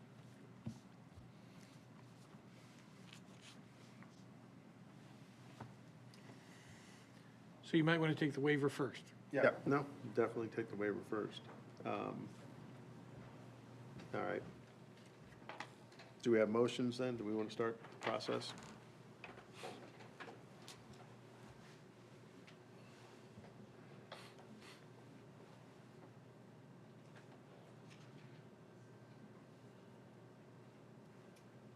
Sure. I move the requested waiver of the requirement to install a perimeter sidewalk pathway along County Road South 275 East be denied as presented and discussed in the staff report.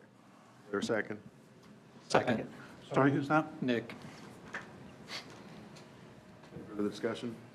Mike, would you please take roll? Okay, this is a motion to deny, So I is denied. motion to deny the requested waiver. So an affirmative is to deny. Jim Hurst. Aye. Nick Plopper. aye. Kendrick Davis. Aye. Josh Fedor. Aye. David Franz. Aye. Brad Johnson. Aye. Andrew Cossack. Aye. Unanimous. So the waiver's denied Yep. on the request for the deferral.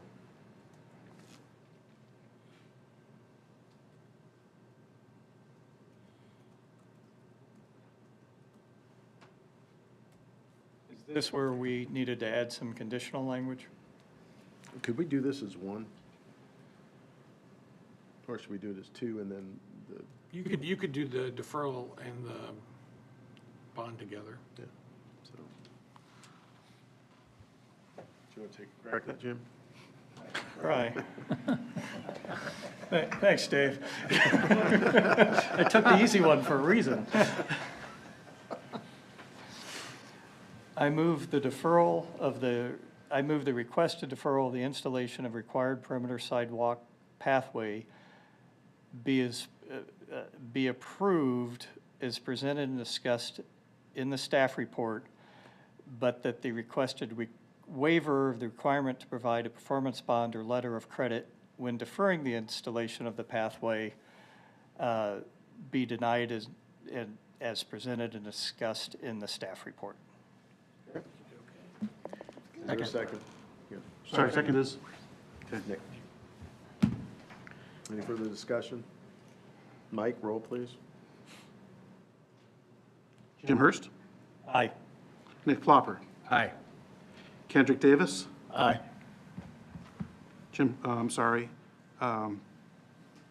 Josh Fedor. Aye. David Franz. Aye. Brad Johnson. Aye. And Andrew Cossack. All right, so the deferral is approved subject to the performance bond or letter of credit being required, attained for the town. And then on the primary plat, So what you said earlier is that this primary plat is just administrative. let administer. Well, If correct. they meet the ordinance, you have to approve it. So we don't have a choice right now. But it about won't be recorded until Correct, they yeah, yeah. provide the bond. But I'm just saying, so a vote here is basically null and void because by law we have to approve this because it met those three. Yeah, we have a public hearing in the interest of transparency, but you don't have discretion if you find that the plat meets the three criteria that are discussed on page 7. Thank you. And I'm trying to avoid the word administrative because the final plat is approved administratively by your staff, so I'm using ministerial intentionally. So when we make this, should we just go ahead and add subject to the bond? Or is that already- okay, You've already all right. approved it, and I agree with Roger, it's not necessary, that's a separate matter. All right, sounds good. I hate agreeing with Roger, but I agree with Roger.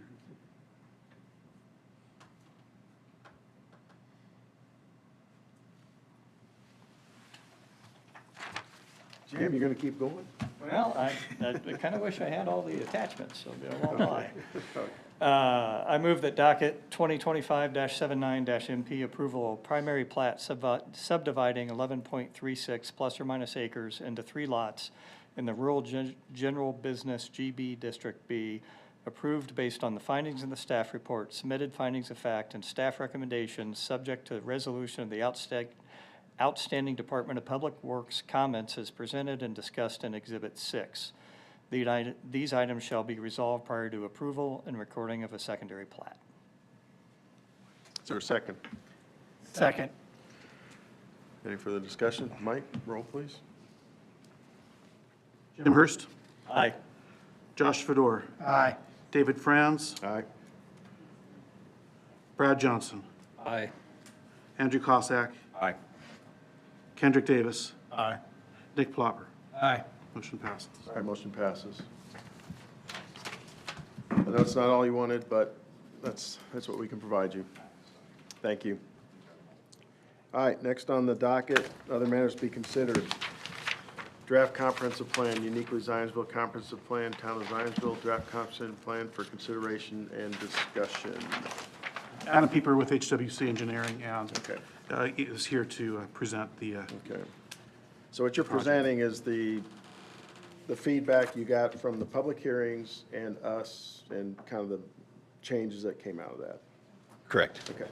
Yep, and like Mike said, Adam Pieper, HWC Engineering, 135 North Pennsylvania Street, Indianapolis, Indiana.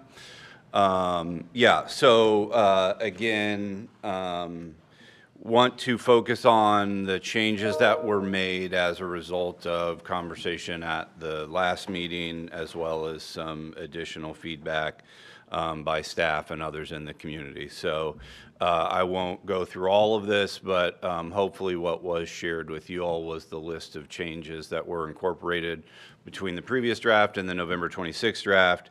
And then we did just share another update at the end of last week with just a few others. So briefly on here, on the future land use map, I will also note, with these changes, we ended up adding a couple pages. So that's why you see the new page number versus previous page number. So everything before essentially page 70 is the same, but then we added a couple. So everything after that is a couple pages off, just for clarity if we need to cross-reference. But on the future land use map, we did expand the rural and estate residential area on the far west side of Zionsville, or southeast, not west, yes, southwest corner, excuse me, to reflect some existing development in the area and other kind of topography where there is down there in the interest of preserving that existing character.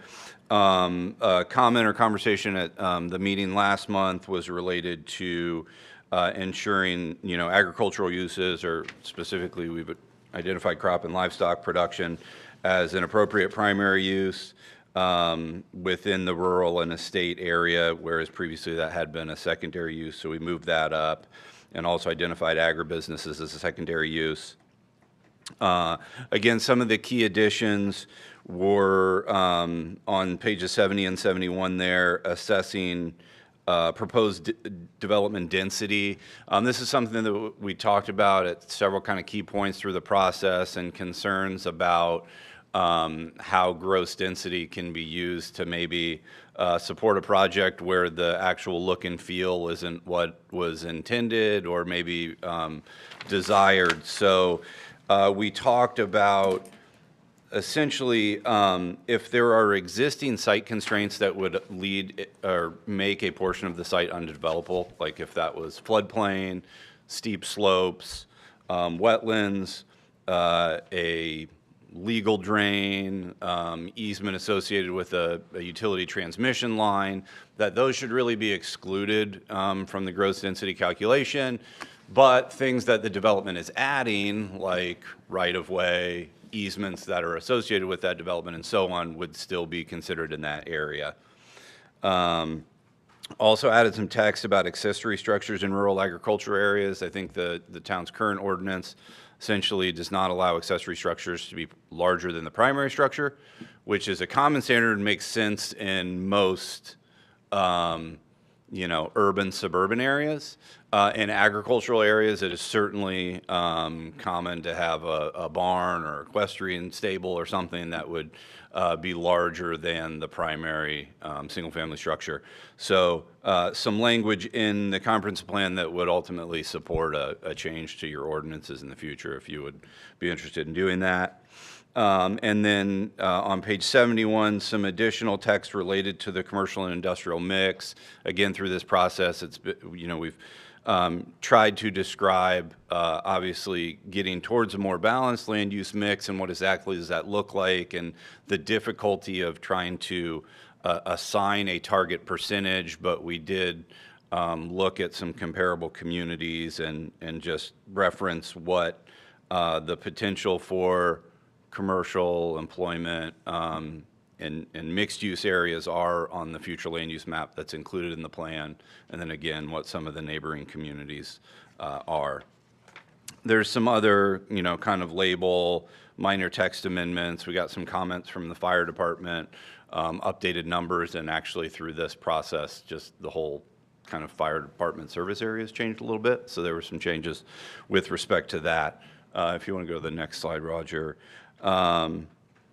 Here, we did make some changes to the future thoroughfare plan map, again, as a result of the conversation when we heard last month, and specific to west of I-65, the realignment of Whitestown Parkway to connect to County Road 600 South.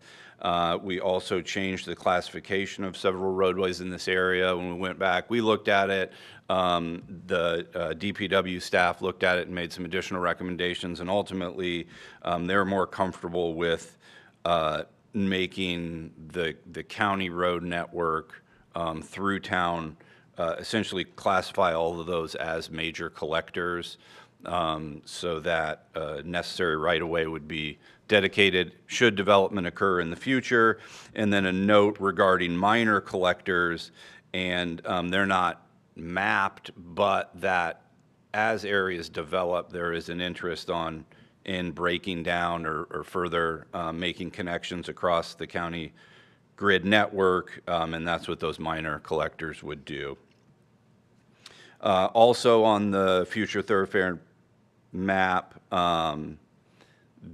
we've added some circles around intersections that are either a little misaligned right now, or where there are a couple 90-degree bends, and a note that as development happens at these locations, the town would like to better align those intersections or straighten out some of those 90-degree curves in the interest of safety.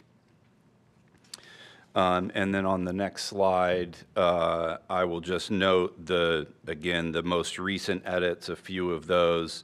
One is related to that intersection alignment or straightening originally we had interested in, and DPW said no, that will require. They came back with, again, a couple requests to reclassify roads from either local or minor collectors to major collectors. And then in the south area, south of the Village Business District, that focus area, staff had a comment. There is a parcel to the east of Dahlia Road on the south side of 106th Street, and trying to build in a little more flexibility is currently within the Dow PUD, and the original area map was noted for office and innovation, but asked to expand or provide some opportunity for some commercial or mixed-use development, again, on that piece. So those were the key ones. Again, we wanted to share the whole list, or, be fully transparent here regarding the modifications or edits that have been made. If you want to go to the map real quick, like I said, that area kind of along 750 south and the southwest corner is where we expanded the rural and estate agricultural classification. I will say we did have a question about the mixed residential and neighborhood activity center that is on the north side of State Road 32, just west of where the 650 East label, so far west side right there, and the intent of that. So Whitestown is planning on 600 really being a major north-south connector. So when that would be developed, fully developed and connected to State Road 32, we see that as an opportunity for some type of, again, activity center. Could be a neighborhood serving mixed use with some residential around it. I will acknowledge that's far off. It requires several utility extensions to get there, but we did want to get that out there and kind of on people's radar, I think, as the potential. If that is something that seems like too much of an outlier or an island at this time, we're open to suggestions otherwise. If you want to go to the thoroughfare map, again, you'll notice more significant changes west of I-65 here. Where we have the shaded kind of ovals, the intent is generally those align with all of the dashed lines, and there's language that says essentially, additional engineering right-of-way acquisition alignment needs to happen. So some of them that are the straight connections are more obvious, but some of them, like the Whitestown Parkway extension to the west where it would hit 600, and so on, those, again, it's to say generally connecting point A and B, but additional engineering is needed. And then, like I said, you see the blue circles on the intersections there. And then the only other kind of major item that I want to point out is there continues to be ongoing discussion and input regarding this area, both sides of County Road 800 East, where you see the MR and that kind of orangish shade, the mixed residential surrounding what would be a neighborhood activity center in this area. This was something that was debated kind of back and forth amongst the steering committee. We never got a definitive or a strong enough, I think we should change that. We've received public comment. We continue to receive public comment on this area, and with concerns that it is, maybe out of character for the area, too intense with the mixed residential for what could be supported with existing infrastructure and roadway network. So I want to raise that concern. And again, I think our intent with this recommendation was, as we look across Zionsville and areas to support other plan recommendations related to some, different housing products for neighborhood, local serving commercial businesses, mixed use. So again, I think, like I've said probably to you all before, if it's the next Wild Air, if it's the next kind of master plan development like that, we could see that in this area. At the same time, I understand, again, it is largely agriculture in use right now, single family and estate residences nearby. We've also considered what's going on across the black line to the west in the neighboring jurisdiction and the likelihood that that being a little more intense. So also know, there's some sensitivity because there's a pending development petition in this area. So given the ongoing comment, we wanted to bring it up. We weren't comfortable with making a change or not making a change outside of discussion here. Otherwise, I'm happy to answer any comments or questions about the edits we've made or anything else in the plan. All right, thank you. So I want to just let you know, because we've had this meeting's been open the last couple, we've had open hearings the last couple months. This meeting was about taking what, because I know you're going to ask to talk, so I'm going to explain it to you. So we're not opening up the public hearing tonight, so there's not going to be public comment. We've had 2 meetings, and there's been many opportunities for people to speak their mind. So I think we're ready to kind of push forward, if I can read this room right. Well, the gentleman in question is actually an elected official. Are we willing to reconsider our position on this? It's your discretion. You may, or you compute. All right, well, all right, so we'll go ahead and make an exception. I shouldn't take long. Scott Pell, Boone County Commissioner, District 3, which one of those maps you showed back, that one will work. The west side of 65 in the purple area, it's employee flex, thank you. I've never seen this map as a commissioner. I'm sure I probably should have, but back when Perry Township was annexed by Zionsville, I was involved in all of that, not as a commissioner at that time.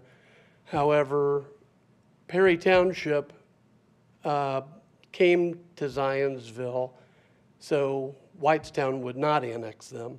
And they wanted to be left alone. They wanted to stay rural. They didn't want to develop, and that was told that would happen.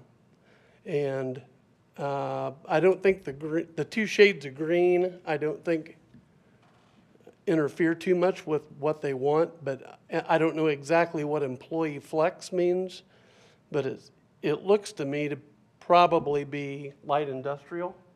Is that fair? That could be part of it, yeah. So, well, with the railroad and the interstate and 267, I represent that area, and I know that this place would be full and people would be standing outside if they realized that purple area was there for sure. So I just wanted to enter into the record before you folks do anything that unless something's changed in Perry Township, that's going to be a problem with the residents and the voters in my district.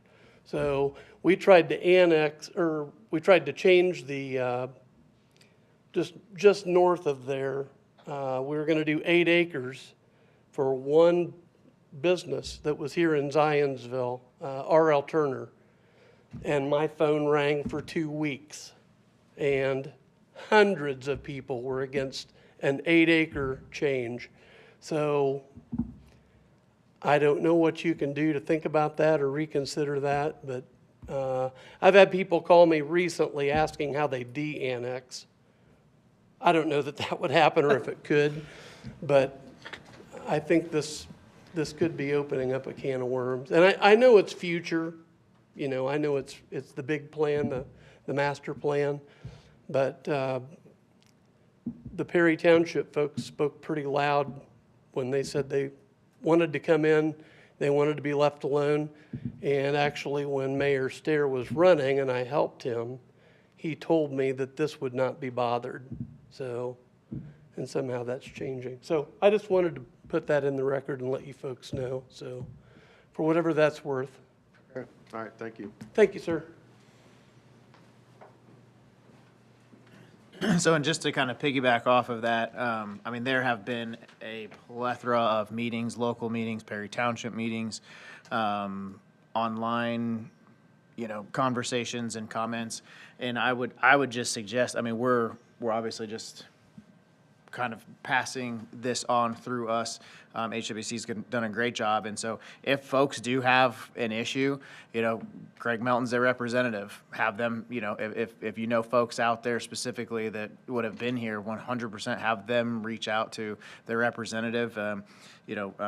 Those folks are voted in by, the citizens who live in those areas. So, if people do see this and are watching this and have an issue with it, I would say definitely bring it up to those folks on the town council, because they're the absolute final say in all of this, and that is going to be their last hope to get anything changed or adjusted, verbiage, that sort of thing. So I would take the time to put that out to everybody that is listening, to, go to your elected official with your issues, and, problems, complaints, and hopefully solutions, so.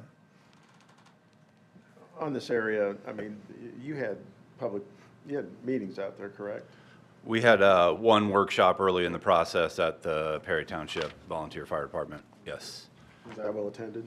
It was well attended, and I will say across the workshops, I think we've had, one, I would say we've been very happy with participation.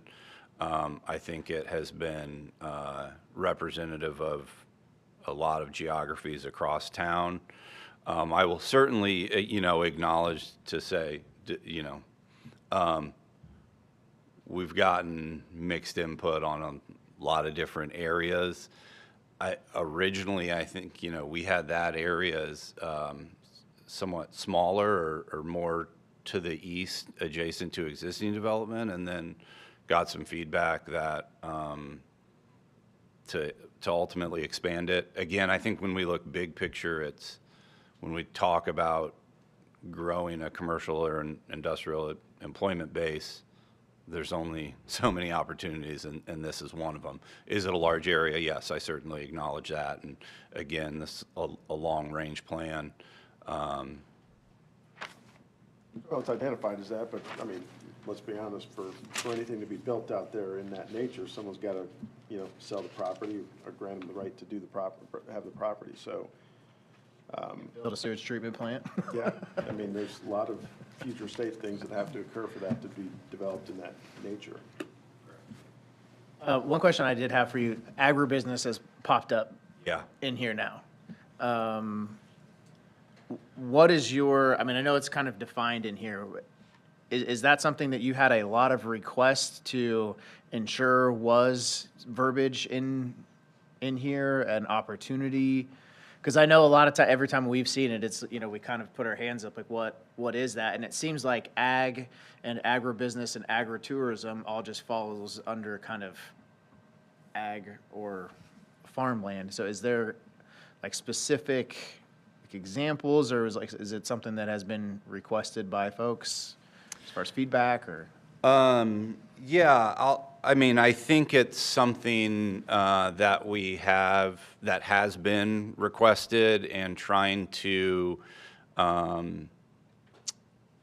acknowledge that definitely has a place, and I think a lot of people would say is fitting with the desired rural character of good portions of Zionsville. I think when we look at some of the wineries that are there, again, what are some of the hobby farms could also be considered agribusinesses. Do we think someone who's growing corn and soybeans is going to all of a sudden turn that into some experience? Not necessarily. But in the estate areas, or again, as a mechanism to keep agricultural areas closer to agricultural use, even if that starts to bring in some commercial component as compared to residential development, I think was something that we heard through the process. Does that answer your question? Yes. Yeah. Can you again help me understand how the employment flex, which is the only place employment flex exists in the comp plan, is Yep. out in Perry Township? Yep. It's just code for light industrial, in my opinion, and a little bit in logistics in my professional life, and not a whole lot of light industrial is going to use a whole lot of railroad.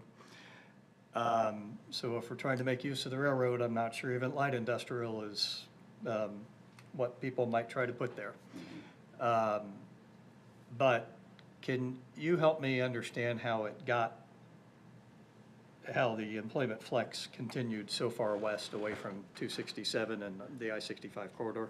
Yeah, and again, like I said, there's been multiple versions of this map, but I think originally, yes, we had it not continuing all the way to the town's far western boundary. I think it was based on subsequent discussions after an initial draft map with the steering committee that it was suggested to enlarge it.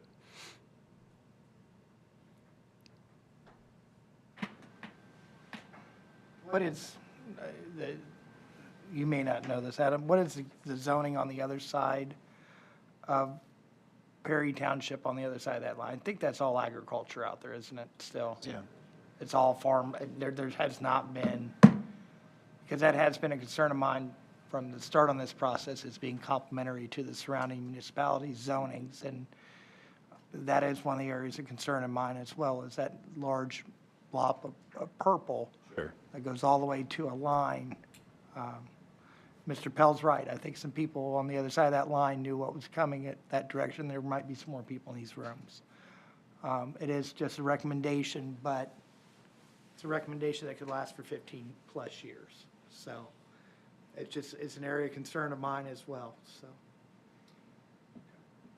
Well, right now, it's zoned ag. If it's zoned ag, they still have to go through a rezone. Yeah, yeah, exactly. And, you know, somebody, I mean, they can control the property also by just not selling the land. So, I mean. Yeah. I mean, this doesn't necessarily put you down that path that that's what it's gonna be. It's just subject to so many factors. All of that is true. Overwhelmingly, in my few years living out in Perry Township, there's a big disconnect between many Perry Township residents and Zionsville. Now, when they picked a partner for annexation, I really think they picked the right partner. I really, really believe that. But I do wish that many of my neighbors had been more vocal with their opinions during this process.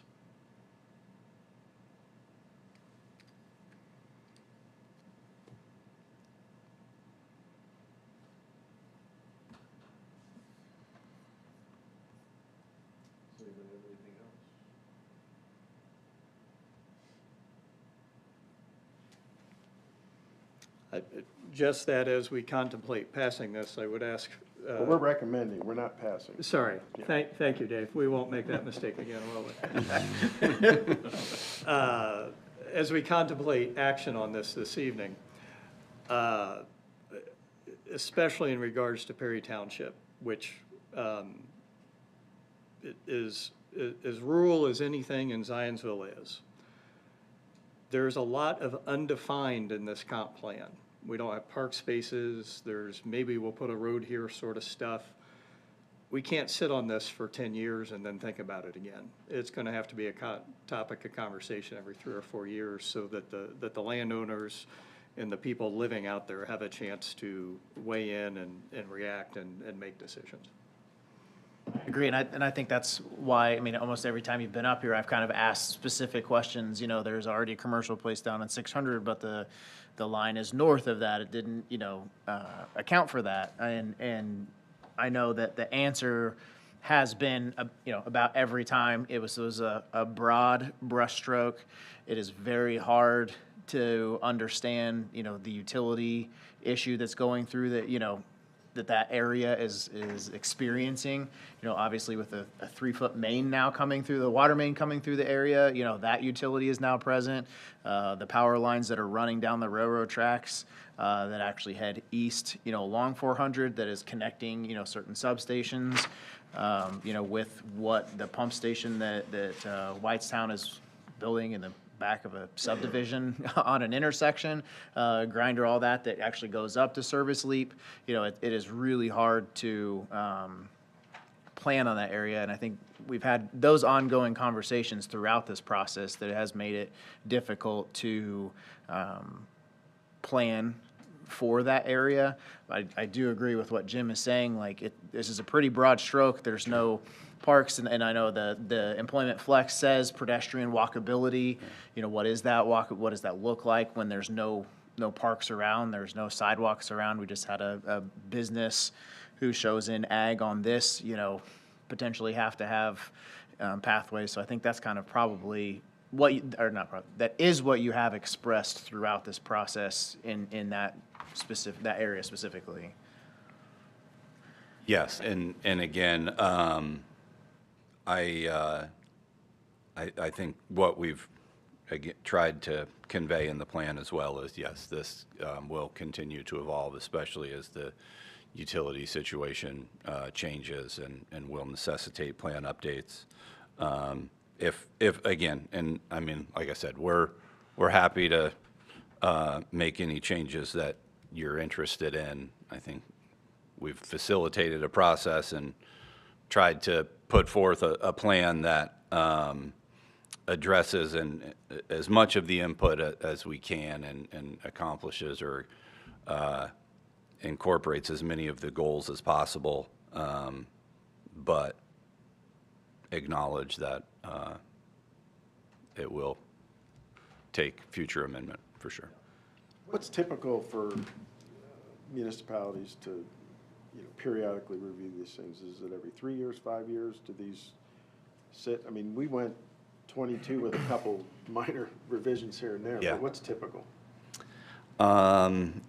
It does vary, and really I think it's more related to the pace of change. I will say 5 would be faster than average. 10 is probably more on par, but again, I think it's about incremental change as well, and there's nothing to say that you can't update the future land use map, that you can't say the employment flex description needs some tweaks, and you only have to change that page and not rewrite the whole thing. I think maybe a different question would be, what is the best practice? Yeah. And I think people who work in the field would say 5 years. Stay on top of it. You don't have to write the whole thing. Yeah. I think you make a good point, but I think that nationally, if you ask that question to planners, what is the best practice? They'd say more frequently, not less frequently. And I think your answer is accurate. I think what actually happens is slower, but I don't think that's good. I would just add one thing, and that is that after a significant revision or almost starting from scratch it's kind of what we've done here, is that there should be a touch point at least 6 months to a year, no more than 18 months after this, to clean up just things that are maybe overlooked or just things that have cropped up in that period of time. So going 5 years without some just initial observation, corrections, I think that would be a better pattern, and then get into a 5-year cycle. I have clients who do an annual review for the touch-up, nothing big, just what are we seeing, what are people struggling with, what are we struggling with? And they usually appoint a little committee to just kind of make suggestions, have your consultant stay involved, and I've worked with HWC on this very thing in a few places, and I agree, it's a very good idea. Do you recall where the line was drawn on that flex on the original map? I don't. It may not have even gone to all the way to 200. If I could, to that point, I think what maybe Dave was getting at is that if we could add just a statement regarding employment flex that would say something like that employment flex would be done so contiguously expanding versus leapfrog, just try to get something in there that we really don't want to consider something that's jumping far off to the west and not contiguous with other development. And a second policy maybe that touches with that is that we're doing so, we would consider projects when they have been done sensitive to existing neighborhoods, farms and estates, and/or they're assembling large enough tracts of land.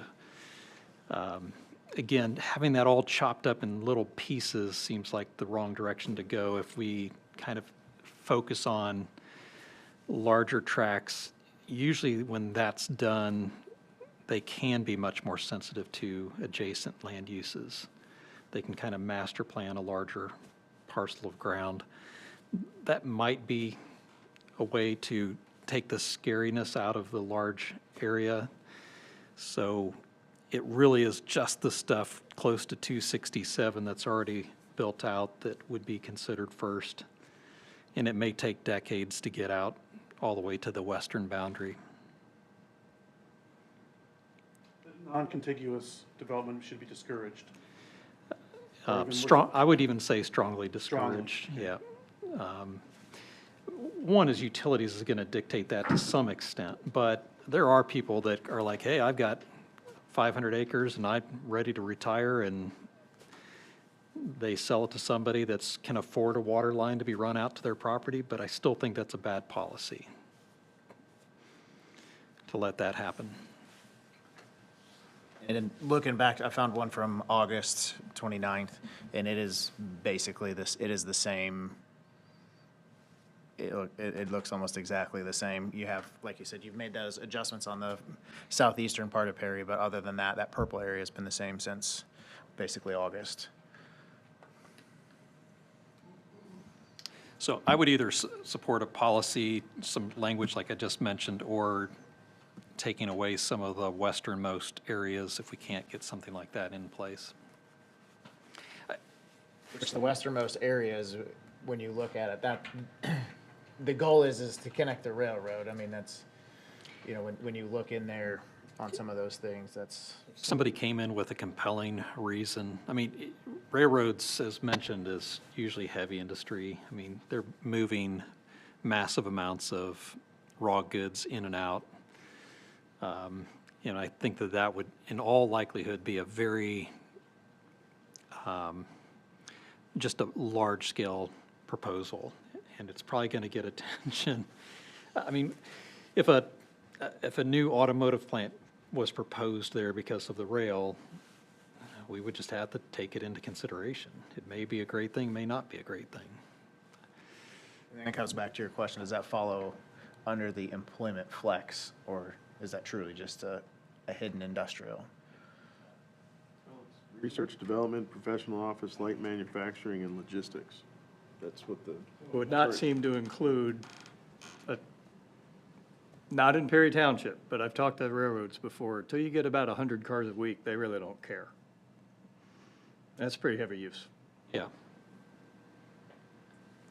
And as employment flex is defined, I don't see, frankly, how that use In the gets United serviced by States, the yeah, railroad. we're just not seeing, I mean, very, very few communities are seeing uses that need railroads these days. I mean, it's just a unicorn. I don't see us having an ethanol plant coming in anytime soon. And that's one of the few industries I know of that's still using rail actively. Yeah. And growing at current. I'm sure, you know, up in Lebanon, they've got some industrial uses that use the rail system. I think that's the majority of what you're seeing go up and down that rail currently is being used for. But I'm with Jim. I don't see how the rail is beneficial to some of those employment flex classifications at this time. I don't see where, you know, those industries are not going to need a rail, and like you said, 100 cars is about the minimum a rail company's going to run anymore. I think they still do 20-car shuttles in some situations, but not like they used to. And I think they do a good job on, was it page 176? There's a specific blurb about West Zionsville. It mentions rail twice. It has a unique way of saying data center. They say cloud computing. So, I mean, I will say it is a very good summary of what HWC, it looks like the feedback they've gotten, maybe some things that, they've done a good job summarizing that area kind of on page 176, as well as the difficulties with utilities, and so that making it hard. Also includes road improvements as far as connectivity, so. There are already buildings all the way to 300 East. Yes. Off of 267, some in our jurisdiction, some in Whitestown's. I mean. The Subaru plant already there. Yeah. That's. Right. So, anything west of 200 East, it's long range. And again, in 5 years, we could revisit it, and if that's the direction things are leaning, at it back then. But I don't know, that's. Are you suggesting that he modifies the language to, for contiguous development and then change that back to ag at 200? I'm just noodling it, but, I mean, we can, as part of a motion to give a favorable recommendation, include amendments. And those would be two that I think, a couple things that might be worthwhile. I am confident that the quieter residents of Perry Township would appreciate those efforts. I just personally don't support leapfrog development. I would just hate somebody west of 200 thinking they can come in with a big proposal. Well, and I think too, maybe looking a little bit closer on that kind of northeastern section where you have the yellow CS, some of that kind of employment flex, there are already, precast buildings there that are empty. Maybe changing that color designation to reflect more of kind of that use that's there rather than employment flex. I don't know if we have any other kind of precast coloring, but at least it'll kind of show a little, Would be gray. They've called it everywhere else office and innovation is how it would seem to be. Warehousing, office innovation. I am in an office and innovation district with my building and in this plan, yeah. Innovative beings. All right, so let me ask a question. Can we make a favorable recommendation subject to those modifications? Sure. Yeah, your consultant is bringing you a draft. It's your job to make a recommendation. And so you're the true authors of the proposal, even though HWC drafted it. Right. So yes, you could say, we give it a favorable recommendation as long as these 6 changes are made. You're able to do that. That's what goes to the town council. And my suggestion a little bit too on that purple designation, as with it reaching far north, 550 is a very busy road already. It's marked on there. With Subaru is there, that's in that standard kind of employment flex. That's where Subaru is. There's gonna be a fire department on that road. That 3-foot water main will go down that road. It will go north on 200.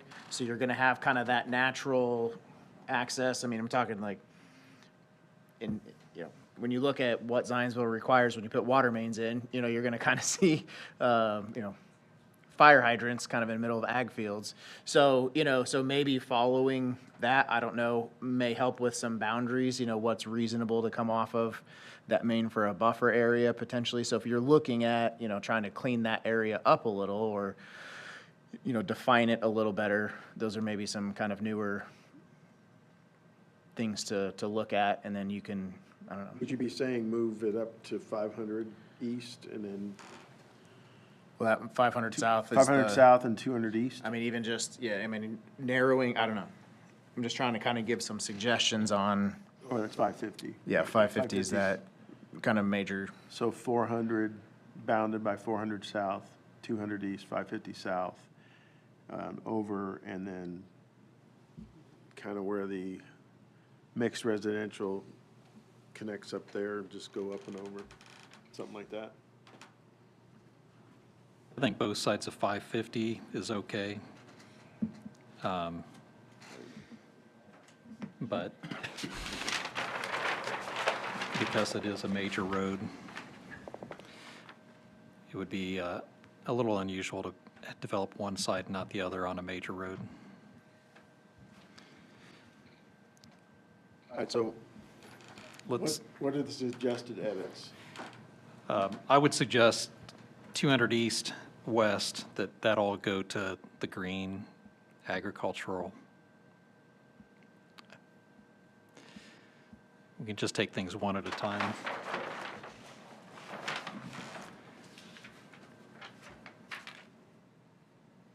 You can make that a motion if you want. I think we'll do it, we'll make it a, whatever our recommendation is, subject, push forward with these modifications. Okay. So West Zionsville, the flex, employment flex is moved. The furthest west point is 200 east. How's the group think about that?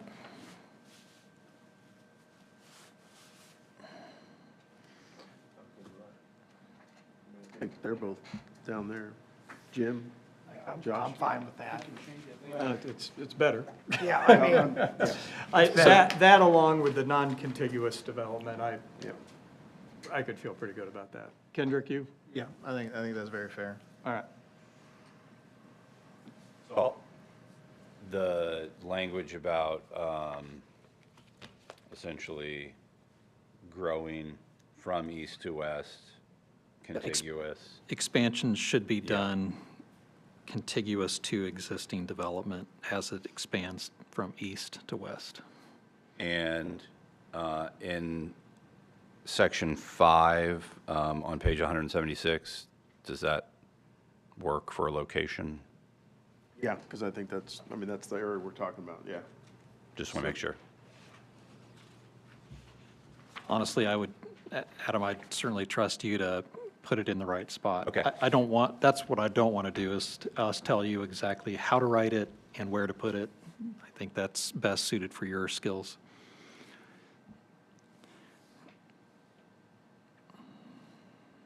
I got one other area I'd like to discuss a little bit, if we're to that point. You brought it up, this section on 32 at 650 and 600 Yes. east. I mean, I know that area well, and I'm watching what Whitestown's doing. I'm one of the few people watching what Whitestown's doing. I'm sure they want to expand 600 East to 32 to make that a corridor, and everything's pointing that direction. That current road they're wanting to do was just reopen, or 600 East up until 6 months ago, maybe a year ago, was closed. Now Whitestown's planning a massive development over there, but they have not, I mean, they've only annexed up to approximately 150 south.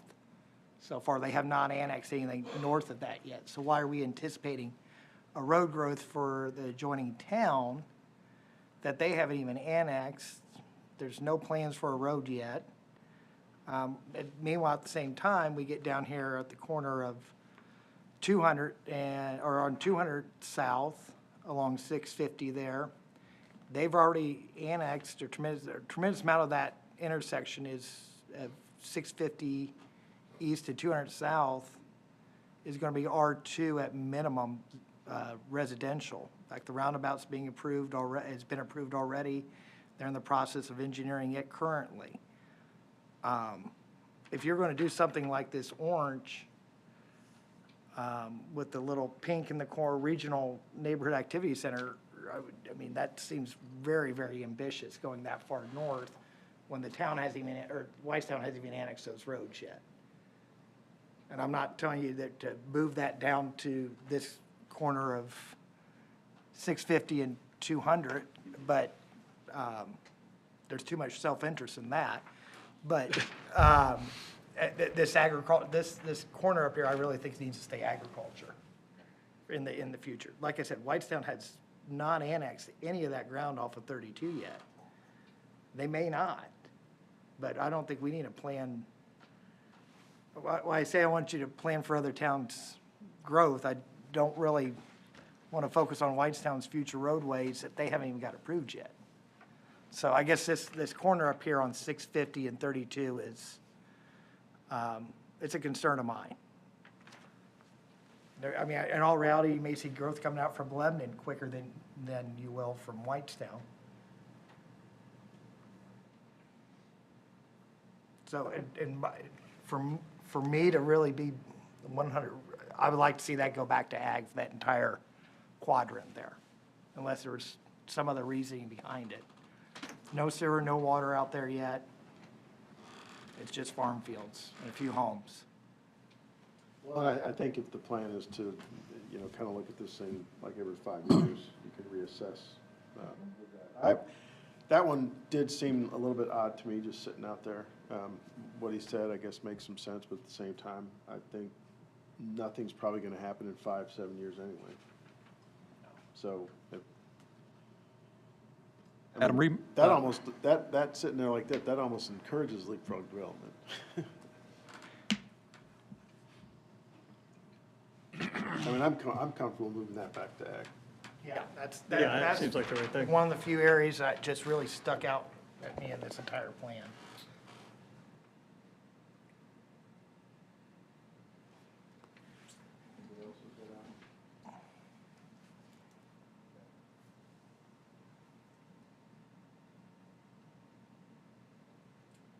Any motion we make will be subject to West Zionsville. Furthest west point for flex is 200 east. Any development in the employment flex has to be contiguous to existing development. And then 650, the corner of 650-32 is returned to ag. Between 600 east and Yeah, 650 650, east, yeah. yes. Any other tweaks?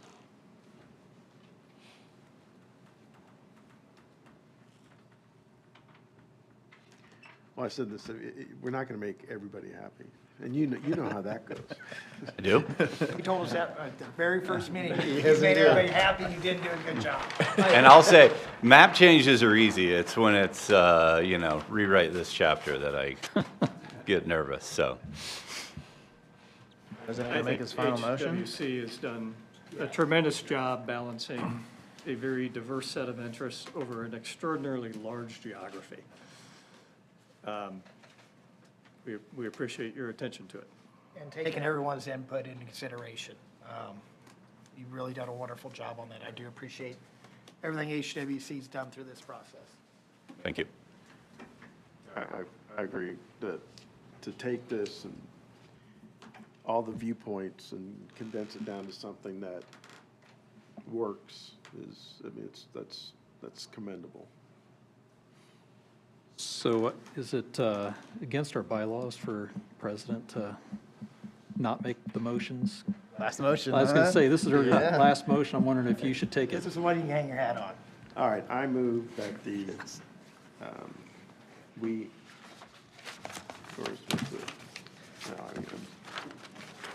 I move that we give the uniquely Zionsville comprehensive plan a favorable recommendation to the town council. Is there a second? Subject to Oh, okay, well, the yeah, subject- following changes. I thought we made that clear, but yep, subject to West Zionsville employment flex boundary being 200 east. Any development in that area has to be contiguous from prior development, and the area between 600 and 650 east and 32 needs to be changed to agriculture.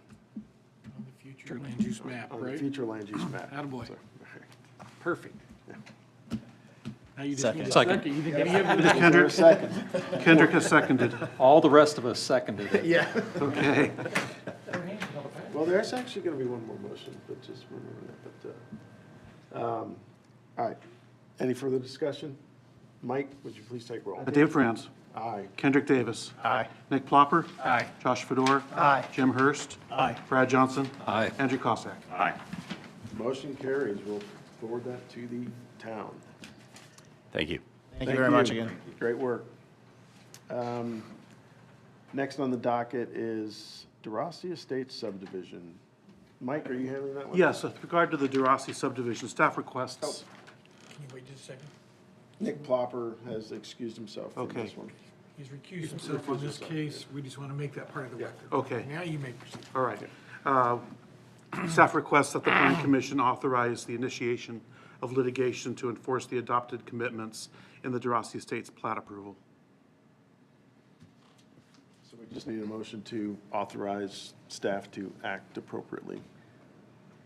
So moved. I was gonna say, second. All right. Motions. Mike, would you please take roll? Josh Fedor, Aye. Jim Hurst, Aye. Dave Franz, Aye. Brad Johnson, Aye. Andrew Cossack, Aye. Kendrick Davis, Aye. Nick Plopper. Oh, he's recused, excuse me. All right, so that passes 6-0, so you have authority to do as you feel best. Thank you. And last on the docket, 20-25-021 Lennar Homes. Union Yeah, Woodlands. Let's get back in. Let's get Nick. Oh, grab Nick, okay.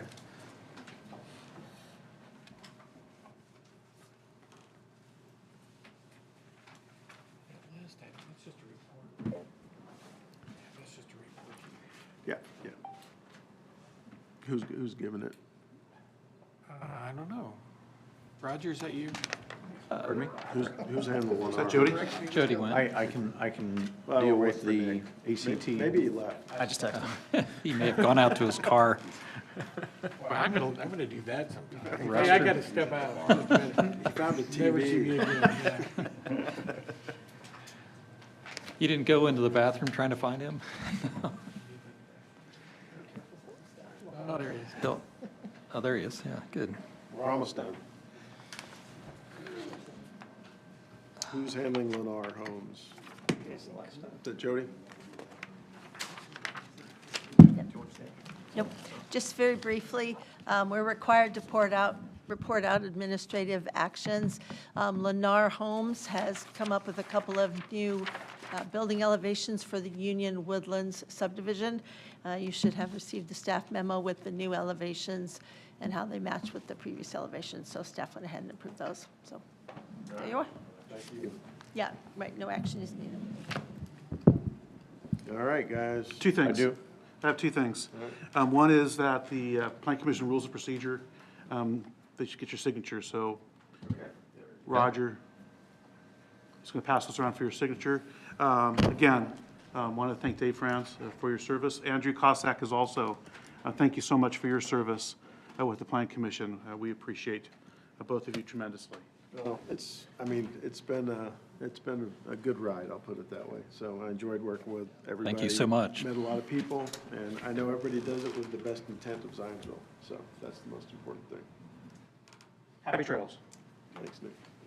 Well, and I'll just say, I'm sad to be leaving. I had a new position at work that's requiring a lot of travel out to our nation's capital. So see a lot of missed meetings in the future, so I thought the commission would be better served by somebody who can be here consistently. But it's been a pleasure and appreciate all you serving, really. You, Andrew. Thank you. Good luck.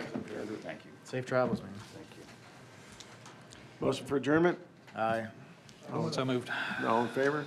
Aye. We're adjourned. We got more to sign here. I'm sorry, I didn't,